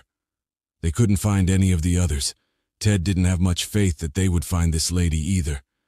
Who jogs mountain trails? Overachievers, that's who. Ted was tired and his body hurt. This was day 3 of the search for the missing jogger, and he was over it. Why do I even have this job still? One day I'll quit this temporary job and find what I'm really supposed to be doing. The job did a number on his body. He wasn't in his 20s anymore. Hell, he would be 38 next week. Same job, no wife, no kids. Maybe it was time for Ted to consider a dog, for company. In the meantime, Ted was part of a rescue team, and it was time to rescue. The downside was that Ossus Woods was notorious for gobbling up campers, hunters, and hikers galore, inexperienced and experienced alike. Too many wives, and 2 husbands, were reporting their spouses missing from those woods within the last month alone. It was a tempting place, thick with brush, but with open areas as well. It was a forest that housed many varieties of plant life, and it was perfect for hunters and hikers to explore. It was only until this year that a warning sign was finally put up. It announced that too many people had gone missing in these woods, and no bodies had been found. People all chalked that up to the rich biodiversity among the forest, but there was still that undertone of the unknown that pulled at your heartstring as you walked by the sign, fully warned. The sightings of the Ossus Woods beast were the real straw that broke the camel's back for Ted. Lots of things happened in the woods, especially when you're tired, hungry, and afraid. What could be seen as a huge monstrosity was more likely a tree and dehydration. Ted didn't really know what to make of it other than a new species of tree or bush, but the hand-like tracks he couldn't explain. Nothing left behind human-like handprints throughout its tracks. The old lore surrounding these woods was that the bone fairies could lure you in with their whispers and keep you for themselves. No one could describe what these bone fairies looked like or exactly what they did to you. They were just used as an excuse for those that never returned. Ted never found any bone fairies, although he never explored the extent of Ossus Woods. There were some areas simply too remote, too dense to bother trekking through, much less do it for enjoyment. They did have a hiker come back blind and mute once, unable or unwilling to communicate what had happened to him and his party. Ted never knew what happened to the man after his rescue. "It's 8 in the morning and I already don't want to be here," said Sid, another crew member. They were driving up a winding trail, deep into the heart of an off-the-grid forest. There were bumps every which way the van turned, making the coffee in Ted's stomach seem like a bad idea. Why did he have such a big cup before leaving for work today? They arrived at a clearing and the engine stopped. A second van full of search party members was in tow, ready to rescue. They were loaded up with supplies to last them each 3 days should they get lost themselves. Plus, each party member was savvy in the ways of the woods. It's what they trained for, after all. The forest was dense, and Ted was amazed the cars made it as far as they did. Sure, they were meant for all types of terrain, but the thick brush on either side of the unkempt road was invading in on the driving space. It felt like they had been driving directly through thick underbrush the entire way there. This was the farthest location the search parties had marked, and it was the heaviest for vines, bushes, and all varieties of trees, but it was the most promising spot going into day 3 of trying to find this woman since it was the least explored. Her picture showed a young blonde with a bright smile, probably a young mom of 2 or 3. Her blue eyes stood out the most, and Ted thought twice about her. He yearned for the family life, to be a dad. So it seemed he was always on the hunt for a wife. Not just a romantic interest, but a traditional stay-at-home wife. Someone to do the chores while he was away bringing home the bacon, to talk to after work, to spend time in the yard with on weekends. That would be the life. He would search for his wife through thick and thin if this missing jogger were her, and no partner had come forward to help with the search. Her parents called it in since she was supposed to visit them for dinner and never showed up. The caravan of rescue team members pulled into a clearing. Everyone clambered out of the cars with deep sighs accompanying them. Most remained silent on the misty morning. "All right." The man in charge put her picture and a map down on the car hood. "Let's go through this once again. Her name is Samantha, goes by Sam. Missing since Monday evening. Last seen entering Ossus Woods. Team A will search the gully in the east while Team B will go through the thicket to the west. Questions? Ray?" A raised hand from the tallest member came from the back of the group. "Yes, Sid. How long do we have to search today?" Virtually every member of the crew groaned. "We go until dusk. Everyone meet back here by sundown." Sid spit, apparently in agreement. The rest of the members were already collecting their gear from the cars. "I have to piss," Sid chimes in. "Then piss," Ray replied as he stuffed the car keys in the glove box. Angie stood beside Ray, second in command, but acted like the leader too often. "Sid, I swear to God, just make today easy, okay?" Angie said. Sid was standing in front of the tree line a few yards away from the group.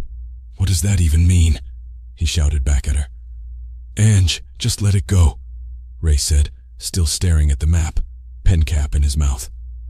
Ted had come to see Ray as a father figure, and he sincerely enjoyed being on his team.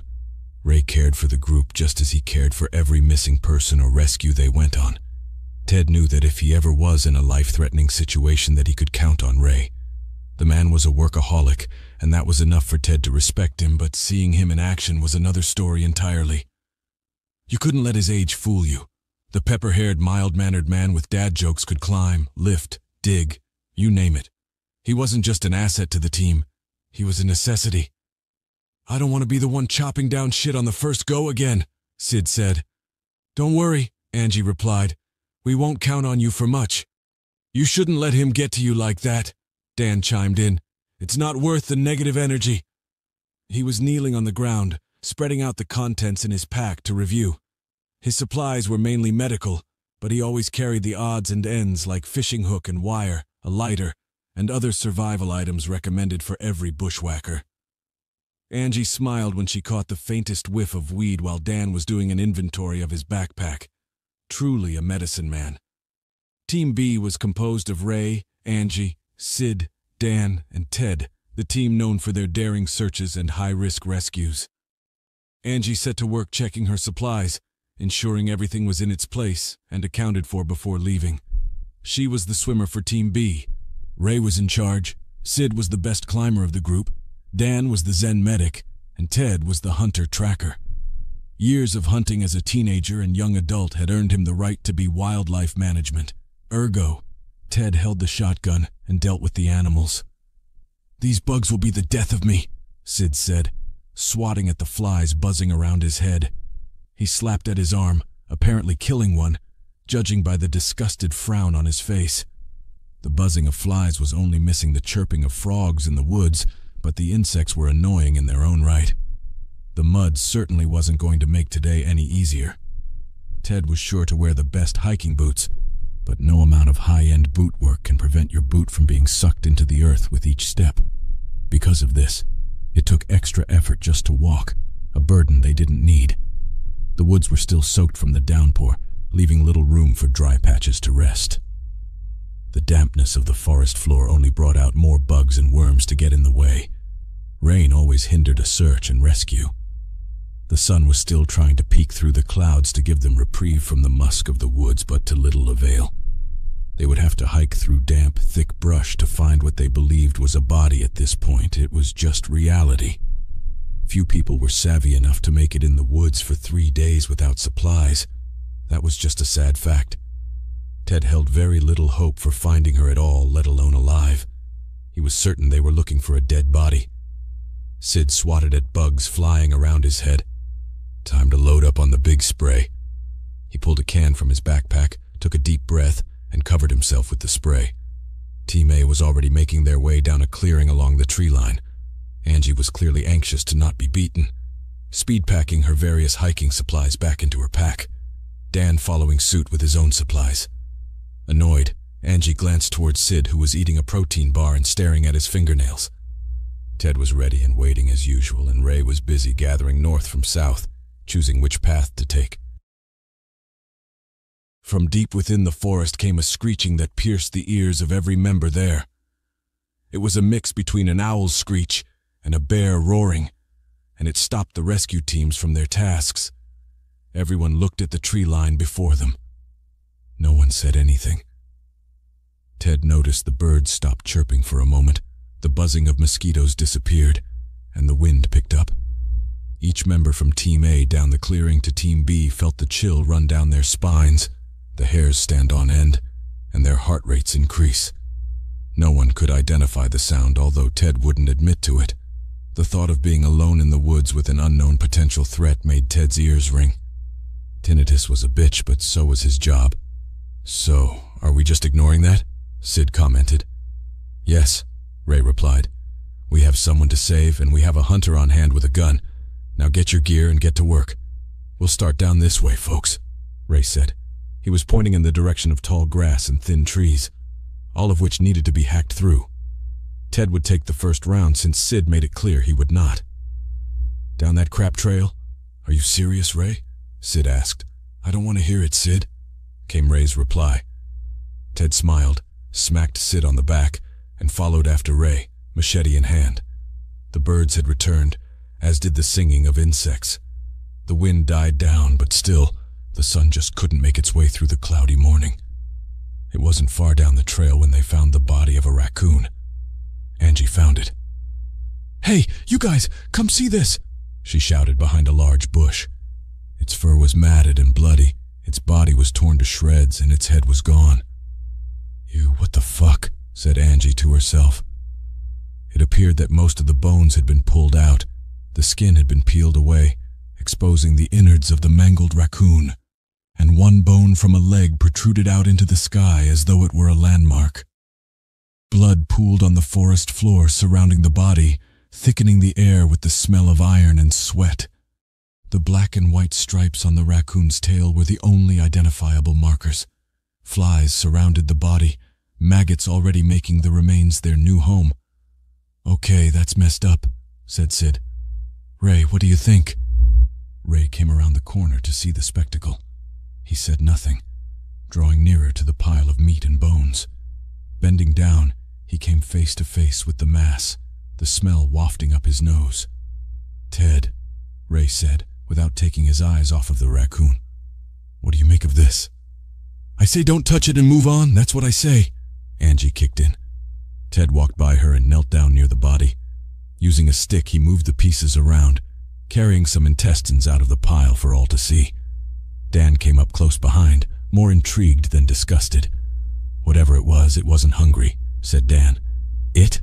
Sid scoffed. Well, this didn't die of natural causes, now did it, Sid? Dan remarked. Something did this, took a lot of the bones out and left the meat behind. Okay, so no one else is as concerned as I am, Sid asked. Sid, we have Ted, Ray said, standing up from squatting. He was still looking around the dirt and mud for signs of anything other than a raccoon. Ted, seriously, what do you think?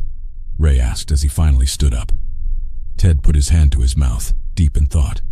He stood silent for a few moments before speaking. I suspect this animal died, and other things came to take a meal when they could. Maybe it had gone bad by then. Would you prefer me to tell you a madman in the woods did this? Ted said. Dan was right. Something killed this creature, or it died on its own, but either way, there are body parts missing, mainly the spine, ribs, and head. Guys, this isn't doing anything helpful. We need to move on, Angie said.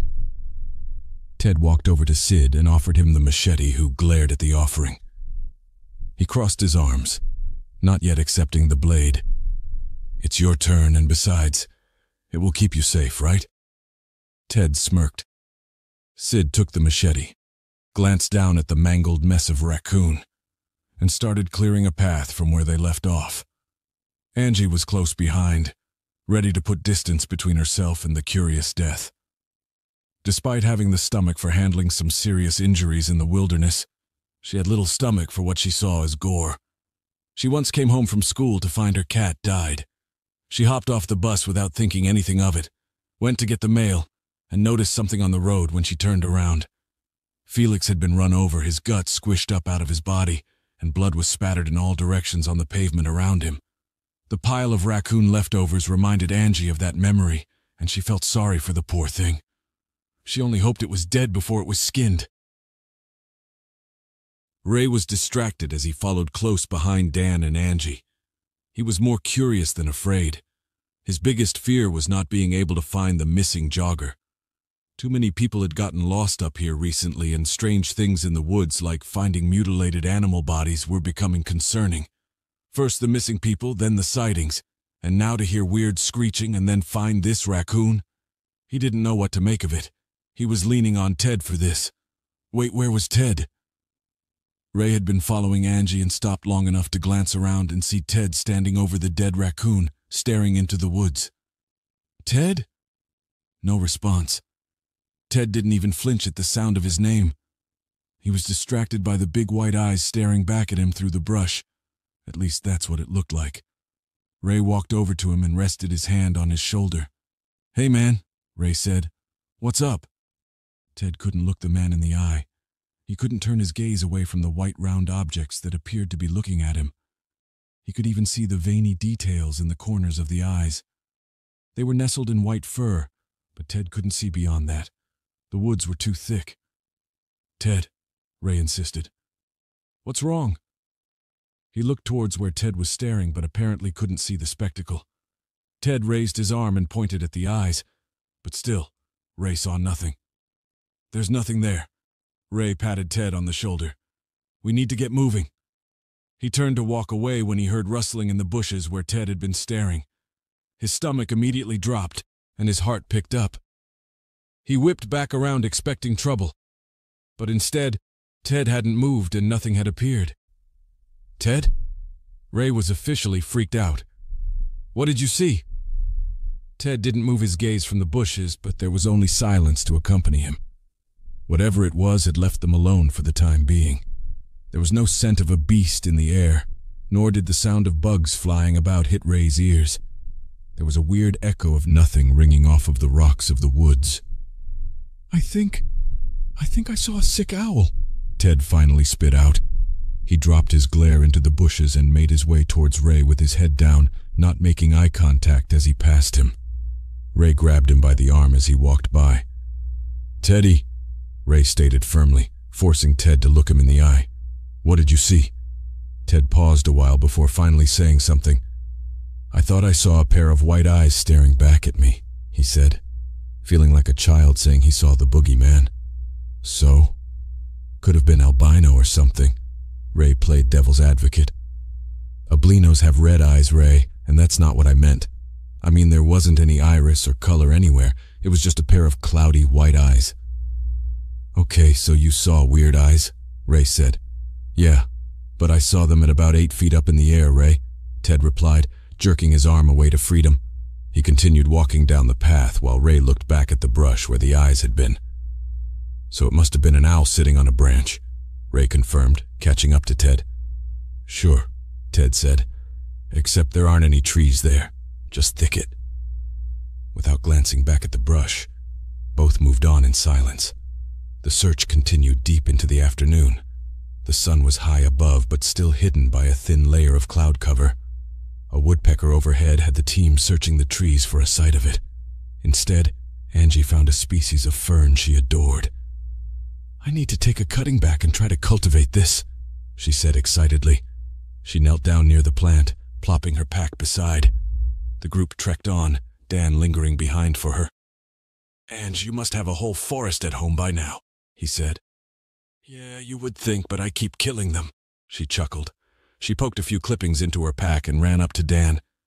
She gave him a gentle punch on the shoulder as she jogged past him, the fern bouncing on her pack as she ran by. They trekked on for most of the day with no luck in finding Sam, the missing jogger. When they finally stopped for a break, Ted could feel a blister forming on his right heel. He freed his foot from the boot and realized the shoe was coming apart at the sole.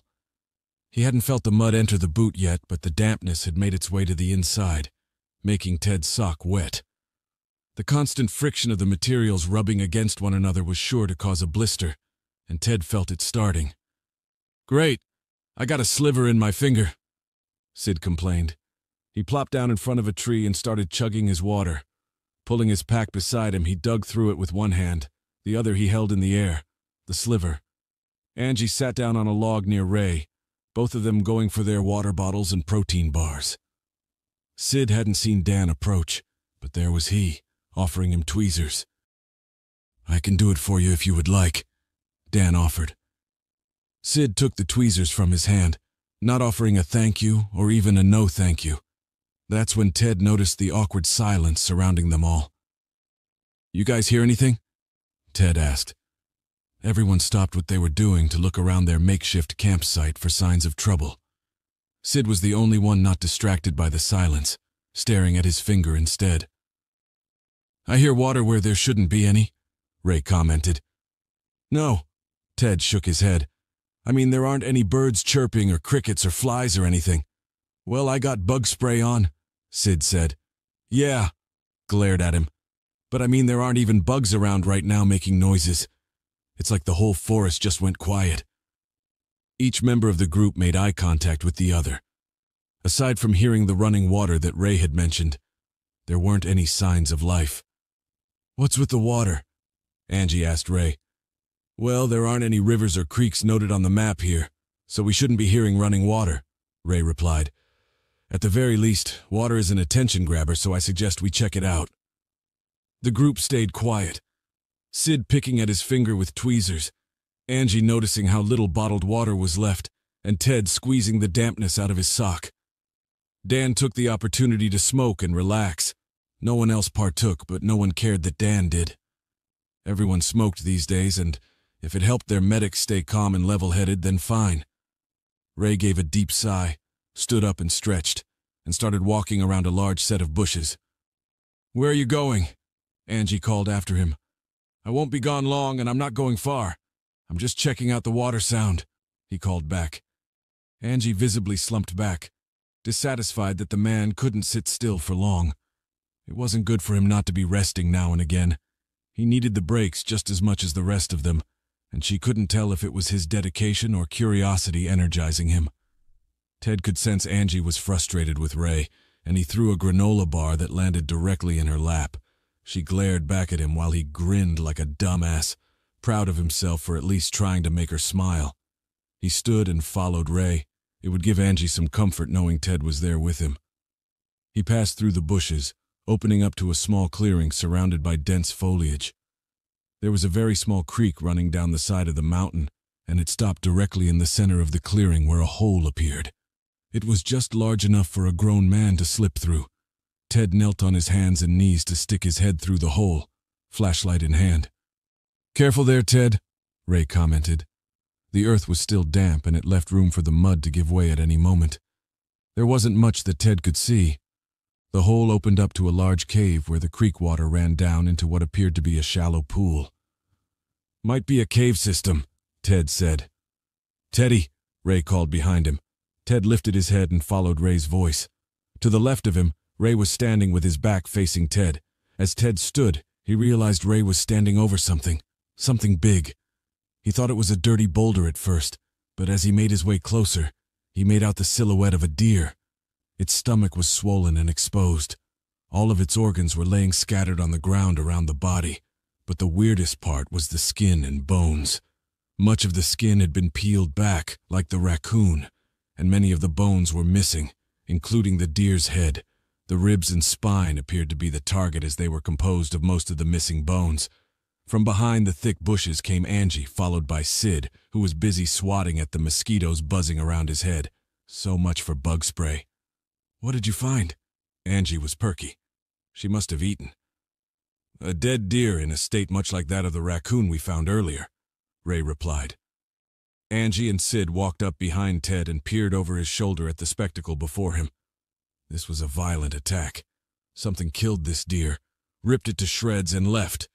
There was no sign of the attacker, no hint of a predator around. Ted found himself staring through the trees, wondering if those white, cloudy eyes would be staring back at him. He looked from bush to bush to bush, but nothing looked back at him.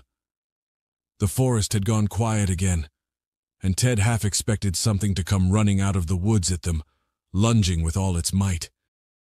"Are those handprints?" Sid asked, pointing to the ground around the neck of the headless deer. Ted stopped staring into the thicket long enough to glance at where Sid was pointing. Sure enough, huge handprints were embedded deep into the mud in several places around the deer's neck stump. Large bare feet accompanied them throughout the tracks. Ted couldn't help but notice there were traces of white fur sticking out of the mud around the prints. "Okay, that's not weird or anything," Sid said, backing away from the remains. He made his way towards the hole in the ground, but was stopped by Ted. "Don't move. There's a hole behind you," Ted pointed. Sid froze and slowly turned around to see the opening in the earth not 5 feet from him. The water trickled down into the gaping mouth, echoing in the chamber below. Ted walked up to him and gently pulled his arm away from the hole, but as he did, he lost his footing. While the party was distracted by Ted tripping over himself in the mud, a loud roaring came piercing through the woods and hurt every member's ears. Everyone ducked and held their ears in protest. Whatever it was nearby, and it was big. Sid's eyes grew wide, the bags under his eyes becoming more significant. Ray found himself holding onto his heart rather tightly, and had to consciously relax his fingers to release his grip. The roar lasted for several seconds, leaving a ringing in Ted's ears, just like before. "Now can we head back?" Sid asked. "We should keep moving," Ray spoke up, ignoring Sid. "Hey, you guys," Dan called from behind the bushes. "You need to come see this," he said. The group left the running stream and headed for the sound of his voice. The sun was starting its way on the downside, and Ted couldn't help but notice the wind had picked up. From around the bend back on the trail, Dan was standing over a plant. Angie came up behind Dan to see part of the fern she had chipped away at earlier in the day, and gasped. "That's the plant from earlier!" she panicked. "Wait, are you saying we have been going in circles this whole time?" Sid spoke. He put his hands on his hips and came up toe-to-toe with the fern as though he were ready to fight it. He glared back at Ray, turning his anger and frustration with the situation on him. "I told you we should have called it earlier," he hissed. "And I said we go until sundown," Ray responded. unafraid.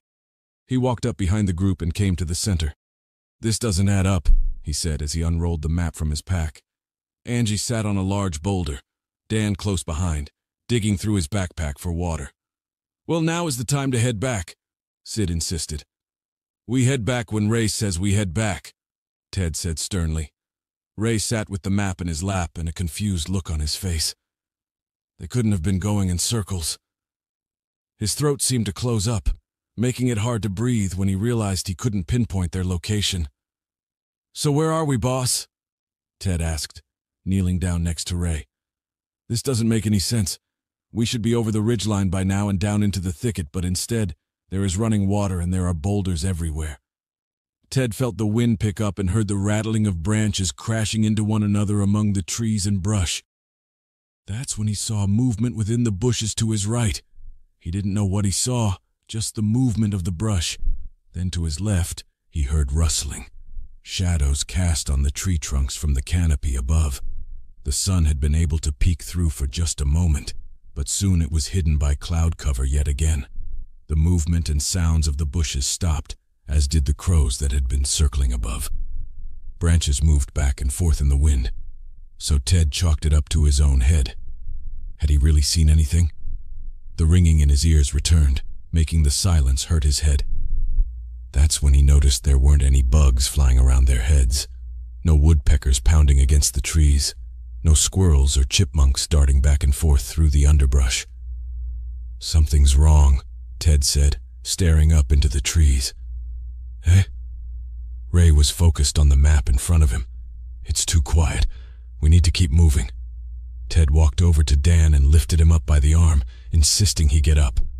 "Come on, we gotta move." "Hey man," Dan hesitated once he stood. "Can't we chill for a few?" The woods came to life with birds flying up out of the canopy at the sound of a tree falling over. Everyone turned around, looking for the source of the commotion. From back on the trail they had cut, a roaring echoed through the woods. Ray looked up from his map to Ted, who was scanning the trees. The familiar roar of the unfamiliar creature sent shockwaves through the woods. The wind carried the voice, echoing it through the trees. Birds were flying up out of the canopy, chirping angrily in a cacophony of fear. Growling came from behind Ted. He knew he heard it. He whipped around to see the tree branches moving, the bushes shaking. Something started running around them in circles, grunting. "It's over there!" shouted Angie, pointing back towards the trail. Everyone picked up their feet and ran back into the clearing. The beast shrieked, running forward through the brush at them. Ted ran towards the water, almost falling back into the cave, but stopped short at the entrance. A second roaring came through the woods, closer this time. Ted couldn't identify it, but it had the same screeching and the same deep bellow the last time. The ground rumbled with the sound of falling timber, and Ted ran, lost his footing, and slipped into a cavern below. He landed in the shallow pool of water, hitting his shoulder against the rocky surface. His head was saved from any damage, but Ted's arm shot pain from his fingers up through his neck. The water was freezing, and the shock of hitting it along with the rocks sent Ted into a sensory overload. He lost his hearing for a moment, but it returned with the screaming coming from Angie as she watched Ray become impaled. Something big, humanoid, and covered in white fur ran at Ray with inhuman speed from the bushes. It wasn't until it reached him that Angie, Dan, and Sid could see what had happened. The thing was huge. It towered over them all, and it beheld thick antlers atop its head. When it reached Ray, it squatted and then lifted its head under him so that the inside of his jawbone was caught on one of the thickest antlers the creature adorned. The creature raised Ray into the air, releasing a screeching roar in the process. It violently shook its head from side to side, causing Ray's jawbone to dislocate from his skull. Ray's body went flying towards the dense woods, his body landing against a tree. Blood gurgled from the open maw that was now Ray's mouth, and his tongue dangled and drooled. The man was still alive, coughing and drawing in his own blood for air. His body jerked back and forth, spasming from the pain. What could be considered moaning accompanied the blood bubbles popping out of Ray's open throat, until finally he stopped moving, and the bubbles stopped popping. Sid, Dan, and Angie all began to run back from the direction they came when the beast stopped roaring, and instead started running on its hands like an ape towards them. Sid was closer, and therefore became the natural target. The creature breathed heavy heaves through its thick nostrils that the trio could hear with every huff it gave out. The beast rushed him, grabbing at his body with both of its lumbering arms. It forced Sid to the forest floor, where it revealed a mouth that took up half the size of its head and had multiple rows of short but sharp teeth. Its mouth came down right above Sid's hip, the soft flesh giving out to the saw-like jaws. The creature ripped a literal chunk out of Sid's side, Sid screaming in pain from the damaged organs. He looked down at his side to see the monster swallowing the chunk of his body that it had bitten off. He would not be home to feed his cat tonight, and the realization that something was standing over him, eating him, made Sid cry helplessly. He rolled over on his stomach, and the half-eaten organs fell out of the hole in Sid's side, a dark pool of blood forming around his body. The creature put its foot on Sid's back, reached into the hole it had created in his side, and gripped firmly on one of Sid's ribs, making Sid scream in agony before losing consciousness. The beast ripped out a rib from his victim, letting out a triumphant roar in the process. Angie held her hands over her mouth while she hid in the bushes, tears streaming down her face. Ray and Sid were dead, and something was coming after her and Dan, wherever he ran off to. She turned to grab her pack when she realized she left it behind when she ran. Anything she could have used to defend herself was in that pack, and it was now nestled between her and a violent creature not known to science. She took to a deep breath to stop herself from crying. She had to get this monster away from the hole Ted fell into, but she had nothing with which to defend herself. She grabbed at everything around her, looking for a sturdy branch or log she could use, but most of the brush around her was thorny thicket. From her left flank, she heard the rustling of the bushes. Whatever it wasn't quiet, but it was fast. She had to move. What if the creature already knew where she was? The shaking of the bushes stayed to her left, so she decided she hadn't been found out and that now was the time to act. Angie gently pushed the bush branches aside, making an opening big enough for herself to slip through relatively unharmed. The noise to her left came to a stop as she started to move through the bushes. She froze, heard grunting, and then the shuffling of the bushes continued. She took a deep breath, then made her way through the thicket opening. Before her lay a wall of tall grass and marshland. Angie had little choice but to take refuge within the weeds. From behind her, the creature roared. Angie picked up her pace. If she could make it to the cars in one piece, she could get help for Ted and Dan. There wasn't anything she could do for either of them at this rate. She had nothing to defend herself, let alone protect someone else. She could hear the creature making its way through the grass, but soon the sounds faded. Angie hoped that meant she was free of the beast. She paused to catch her breath. Surrounded by the tall grass, the plant life itched at her skin, trying to comfort her in a blanket of weeds. Angie wanted nothing more than to be home under real blankets, hiding from the things that go bump in the night. In this case, things that roar and kill your co-workers. She thought of her kids and her husband Greg. There was a chance she would never see them again.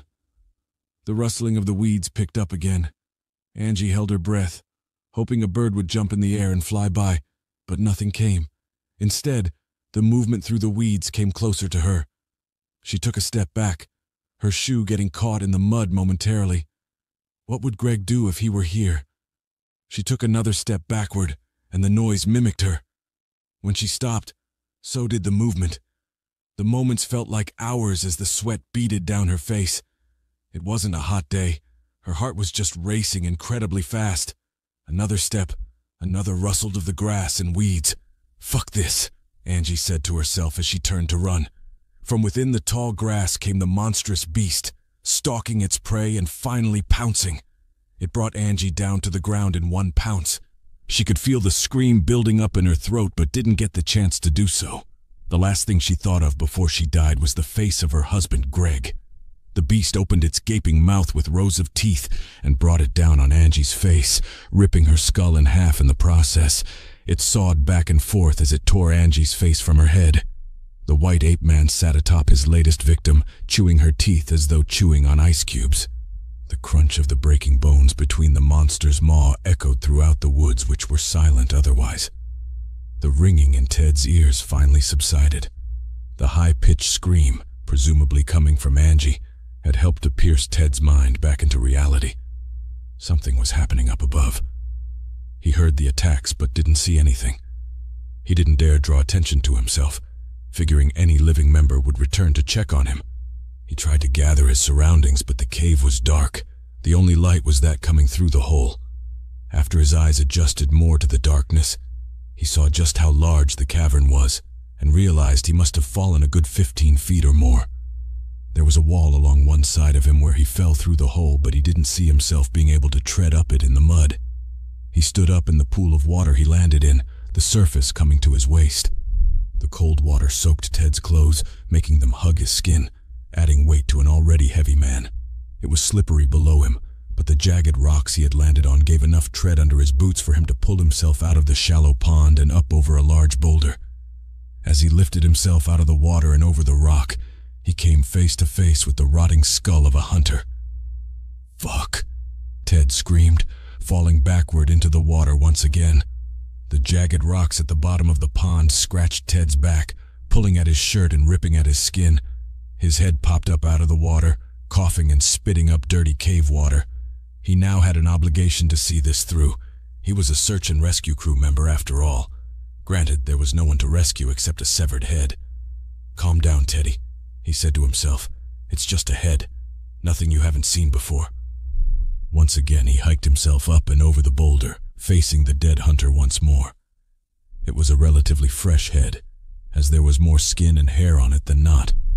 The hunter's head was propped between two boulders, and it sagged under its own weight. Atop the head lie femur bones, arranged so it appeared that the hunter had antlers. "What the hell?" Ted whispered. As Ted looked around this new area within the cave, he realized it was littered with bones and bodies.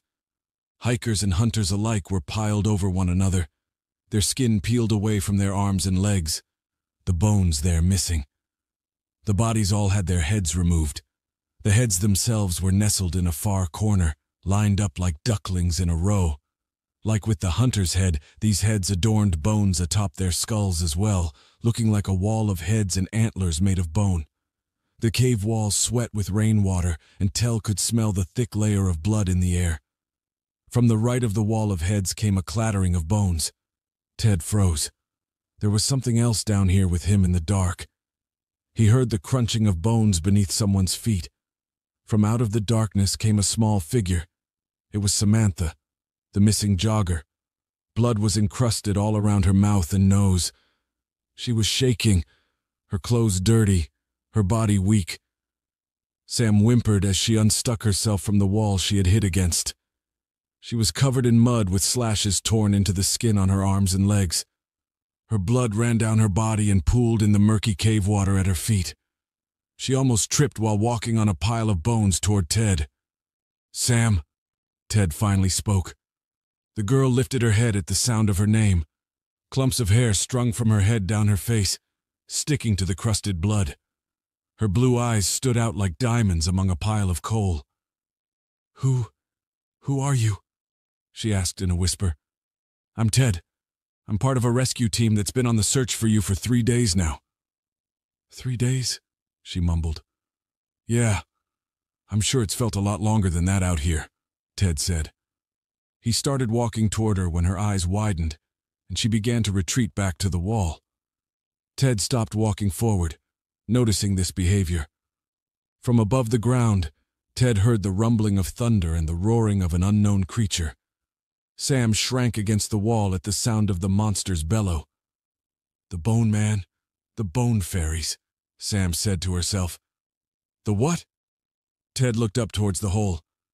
Sam sat against the wall, holding her legs.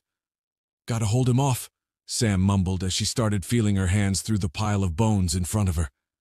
She pulled out a small fanny pack, bright yellow, and slowly unzipped it. From within the pack, she pulled out a Swiss Army knife. "What have you got there?" Ted asked nervously. Sam brought the knife up to her face to eye it closely. There was already blood on the blade. "Sam, we need to get out of here," Ted said, trying to distract her. Instead, she replaced the knife blade with a pair of pliers from the multi-tool. Sam took a deep breath and turned the pliers towards her mouth. Before she could get past her lips, Ted was heading toward her. She opened her mouth wide for Ted to see that she had already pulled multiple teeth out. "Jesus," Ted said as he tripped over a pile of bones and flesh. The teeth she had remaining were chipping away, showing she had tried to pry them out and lost the grip as she pulled. Ted could only watch in horror as Sam brought the pliers back to her lips again. "For the bone man," she whispered. The tip of the pliers went to one of her back molars. She exhaled through her nose and started pulling, making a grunting scream emanate from her throat the whole time. Her hands shook as she pulled on the pliers, stealing the tooth from its gummy bed. From above the hole came the same roaring from before, and Ted had to cover his ears. A shadow appeared over the only light source in the cave, making Ted look left to right, searching for a place of refuge. Sam, ignoring him, made her way down the large boulder and into the pool below the hole. Ted looked on from behind the large boulder, watching Sam as she stood under the light remaining. "Don't," Ted whispered. Sam either didn't hear him or just ignored him. The monster made its way down the muddy trail, giving Ted a full view of his assailant. It was just as it had been reported, a white ape man with antlers. It stood a good 8 feet tall, just as Ted had seen with the eyes in the bushes, and its mouth took up half of its face. It had thick white lips and cloudy white eyes, and it had no scent. There wasn't even a change in the air when the beast entered the cave. Ted had been in the woods all of his life. It felt weird being in the presence of such a creature, and not being able to pinpoint any identifiable markers. He couldn't compare this creature to anything he had seen before, and he didn't know how he would make it home. Maybe it was a good thing he never got that dog. The beast stood before Sam, towering over the dainty, frail woman. Shaking, she held out her hand, offering the tooth she had pulled to the bone man. The creature stepped forward, sniffing at her hand. It lowered its own hand, where Sam placed the tooth among a bed of fur. The bone man brought the tooth to its mouth, sawing back and forth on it, grinding it to dust. Satisfied, it grunted and moved towards Sam. "No!" she began to cry. The beast grabbed onto her hips and hoisted her up through the hole, where she desperately grasped at the vines and branches within her reach. Ted's eyebrows raised as he watched Sam make her way to freedom, leaving him behind with the monster. The beast snorted, turned, and made eye contact with Ted. It was the same cloudy stare as before, only this time Ted was alone in an enclosed cave with it, unable to defend himself. When he fell, he didn't fall with his pack. He turned back towards the wall where Sam had left the pliers. He eyed the pool of blood they sat in. When he turned to face the beast, he saw it was already making its way through the pool towards him. He had to act fast. He shuffled through the pile of bones as quickly as he could to get to the pliers. When he got them, he sat down and wiped the blood off with his shirt. The beast roared as it peered over the boulder at Ted, drool coming from the corners of its mouth. He dropped the pliers in response to the beast's howl. It came up over the boulder and started making its way towards him. Ted picked up the pliers from the cave floor, took a deep breath, and started pulling on his upper right canine. He screamed. The monster screamed, and it picked up its pace. Ted could hear the cracking of the tooth roots as he pulled the tooth from his skull. His mouth flooded with warm blood. The tooth was free. The monster screamed, stopping its run directly in front of Ted, who lifted the tooth above his head like a sacrifice. The beast sniffed his hand, took the tooth in its massive hands, popped it in its mouth, and gnawed at it as it had with Sam's. It turned to face the pile of bones it had just sifted through, and made its way towards a back wall of the cave where fresher bodies were piled atop one another. In a moment of desperation, Ted scrambled over the piles of bones and boulders to make it to the hole as quickly as possible. He was soaked from head to toe, and the wall was muddy and slippery. Ted tried to grasp at anything within the wall that might give him a foundation from which to jump. From behind him, the beast came into the water. It walked up to Ted, staring him down. For a few moments they did nothing but stare at one another. Ted heard ringing in his ears as water from above trickled down over his face. The ape man finally bent over and lifted Ted from his hips. He brought him up through the hole, where Ted managed to grab onto a branch and pull himself out. He heaved himself out of the hole, gasping for air. He lay on his back to catch his breath, and soon his eyes turned to his backpack. It had water, food, and a map. He could make it back to the cars and leave this place. Now was the time to start searching for that new job he kept threatening to leave search and rescue for so many times. The sound of bugs flying never sounded so beautiful to Ted. He wanted to get away from the hole and its master, so he stood on his wobbly legs and headed for his backpack. Tears streaming down his face, he decided he was going to get that dog after all. He'd get a female and name her Hope. He didn't care how cliché it was his only goal now. That's when he heard the howling of a second bone beast through the brush. These fairies weren't nice. They wanted his bones, God knows why. Ted ran. He could hear the thumping of footsteps behind him. He glanced back, not seeing anything following. Maybe he had heard them in his head. That's when he heard the rustling of the bushes beside him as he ran. The thing was keeping up after him. The gun. He ducked under a large log and slid into a pool of mud and water. Tree branches grabbed at his skin, kissing it as he slid down on his back through the muck. His backpack caught on a branch as he went down, taking the gun with it as it flew from Ted's shoulders, swaying back and forth on the branch. From the bushes above, the monster made its move. It jumped down into the mud pool, slipping on its side in the process. Ted was on his back, unable to get his footing. He slid on his heels back towards his pack, thinking solely about the gun tied to it. That's when he heard the revving of an engine. Through the woods, up the path, and over the bushes came Dan, riding high and mighty in one of the rescue vans. He kicked it into high gear and aimed straight for the beast. It roared at the oncoming traffic, ready to play chicken. Dan was ready too. He slammed his foot on the gas and rammed into the thing at full speed. He hit it head on, blood smearing the windshield, and rolled over its dead body on the driver's side. Dan could hear the crunching of bones under the vehicle as he plowed forward. He braked, put the car in reverse, and backed over the beast. This time he heard the popping of the monster's skull as it crumbled under the weight of the van, sending brain matter splattered to the earth. Dan rolled down the car window and shouted to Ted, "Get in!" As he finished the sentence, a second monster came running through the woods and shoulder-rammed into the driver's side, crushing Dan's leg. Dan screamed, feeling the blood loss. First, it started slow, but soon he could feel the blood leaving his body at an uneasy pace, making him lightheaded. He felt dizzy and heard a ringing in his ears. From the window came the beast. It smashed the window glass, punching Dan in the process. He felt blood in his mouth and sharp pain in his jaw and up through his ears. "Dan!" Ted screamed from the muck and mire of the earth below him. The beast glanced briefly at Ted but turned his focus back on Dan when he let out a scream from the pain in his legs and from the realization that he was pinned. From the open window, Dan was dragged through shards of broken glass, his body sliced, blood streaming down the side of the car door. His body resisted at first, his legs pinned between the metal.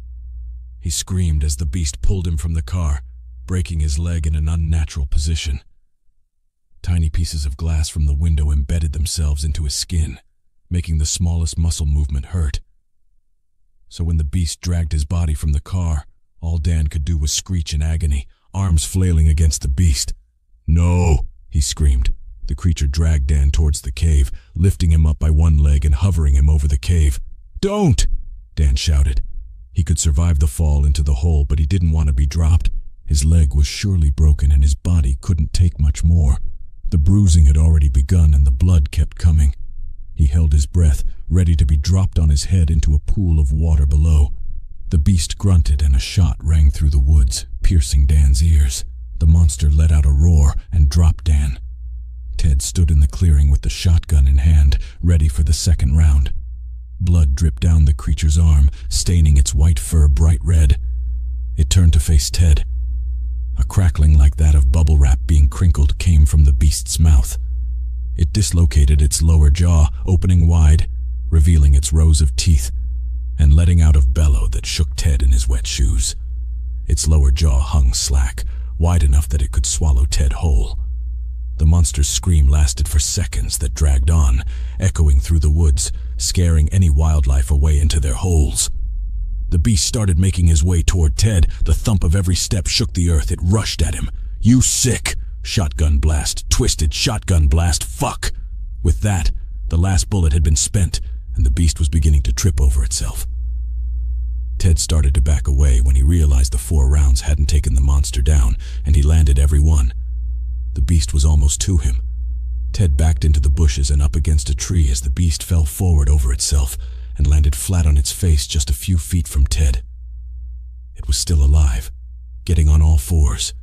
It shook its body back and forth as though he were simply drying himself off. Blood spattered the leaves and trees, leaving more red than green left behind. It let out a weak growl, and then the crackling came. Ted's eyes widened, seeing the beast was still crawling towards him on all 4s. He reached into his shirt pocket where he held the extra bullets and tried to reload. He dropped one. The beast moaned. He loaded a second one and the creature roared to life, knowing it was facing death. It stood up, weakly wavering back and forth. Ted loaded the barrel and aimed. The creature towering over him rushed with all its might at Ted as Ted pulled the trigger. He landed the shot square in the creature's face. It made no noise as it went down, but its antlers scraped one long wound on Ted's arm as it fell to the floor, drawing dark blood. Ted found himself holding his breath and let out a sigh of relief. The beasts were both dead. Then it hit him. Were there more? He glanced around the tree line, half expecting to see a mob of bone beasts rushing him. Instead, a crow overhead cawed at Ted's victory. There were only the woods to face now. Dan. Ted limped over into the clearing. "Dan!" he shouted. "I'm here!" A weak reply came from the tall grass surrounding the hole to the cavern below. Dan was badly injured. A circle of blood surrounded Dan where he lay, and growing. He was lying on his back, his glass wound still seeping blood, staining his clothes. "I've lost a lot of blood, Ted," Dan whispered. "I gotta get you to a car," Ted said. Dan coughed, blood spattering Ted's face. "Might be too late." Dan closed his eyes and winced at the pain. He felt the blood leaving his legs and arms, and his unconscious was panicking at the thought of losing his life force. He felt dizzy and his vision was blurring. He could see Ted but barely made out his silhouette. "Teddy, you got to warn people," Dan said. He grabbed onto Ted's unwounded arm with what little strength he had left. That's when his other senses started failing him. The weight of his own body felt heavy, and it didn't feel like his own anymore. It was as though his soul was in the blood, and with the blood leaving, so was he. The tinnitus in Ted's ears returned as he watched Dan have a fit of seizures. Shaking and coughing, he stretched his neck towards the sky and took a deep breath. That's when Ted noticed he was surrounded. Throughout the clearing, bone beasts surrounded Ted and his dying friend. They stood silent, unwavering, staring the duo down. Ted's wounded arm started to turn cold. He felt his skin become cold as ice, a shiver going down his spine. He glanced down at the wound where he had been scratched to see it turning white. It was solidifying around the edges of his skin and slowly creeping into his blood. "No," he said. Something white and hard was invading his body, and he couldn't stop the progress. It started on the outside of the wound, and whatever it was crept through the blood of the wound and made it solid white, like bone. "No!" The infection spread quickly, sealing his wound and running up through his veins. The bone beasts only stared at Ted, unwavering in their stance surrounding the clearing. Ted blinked. His vision was turning fuzzy. The beasts soon turned into white, blurry figures to Ted. The color of the trees started dying, turning different shades of gray. The spreading of the calcification on his arm stopped, but the bacteria were already in his bloodstream. He could see that the figures were turning away from him, retreating back into the forest from whence they came, leaving Ted alone to go blind. Ted screamed into the sky, the light slowly fading from his vision until he saw nothing at all.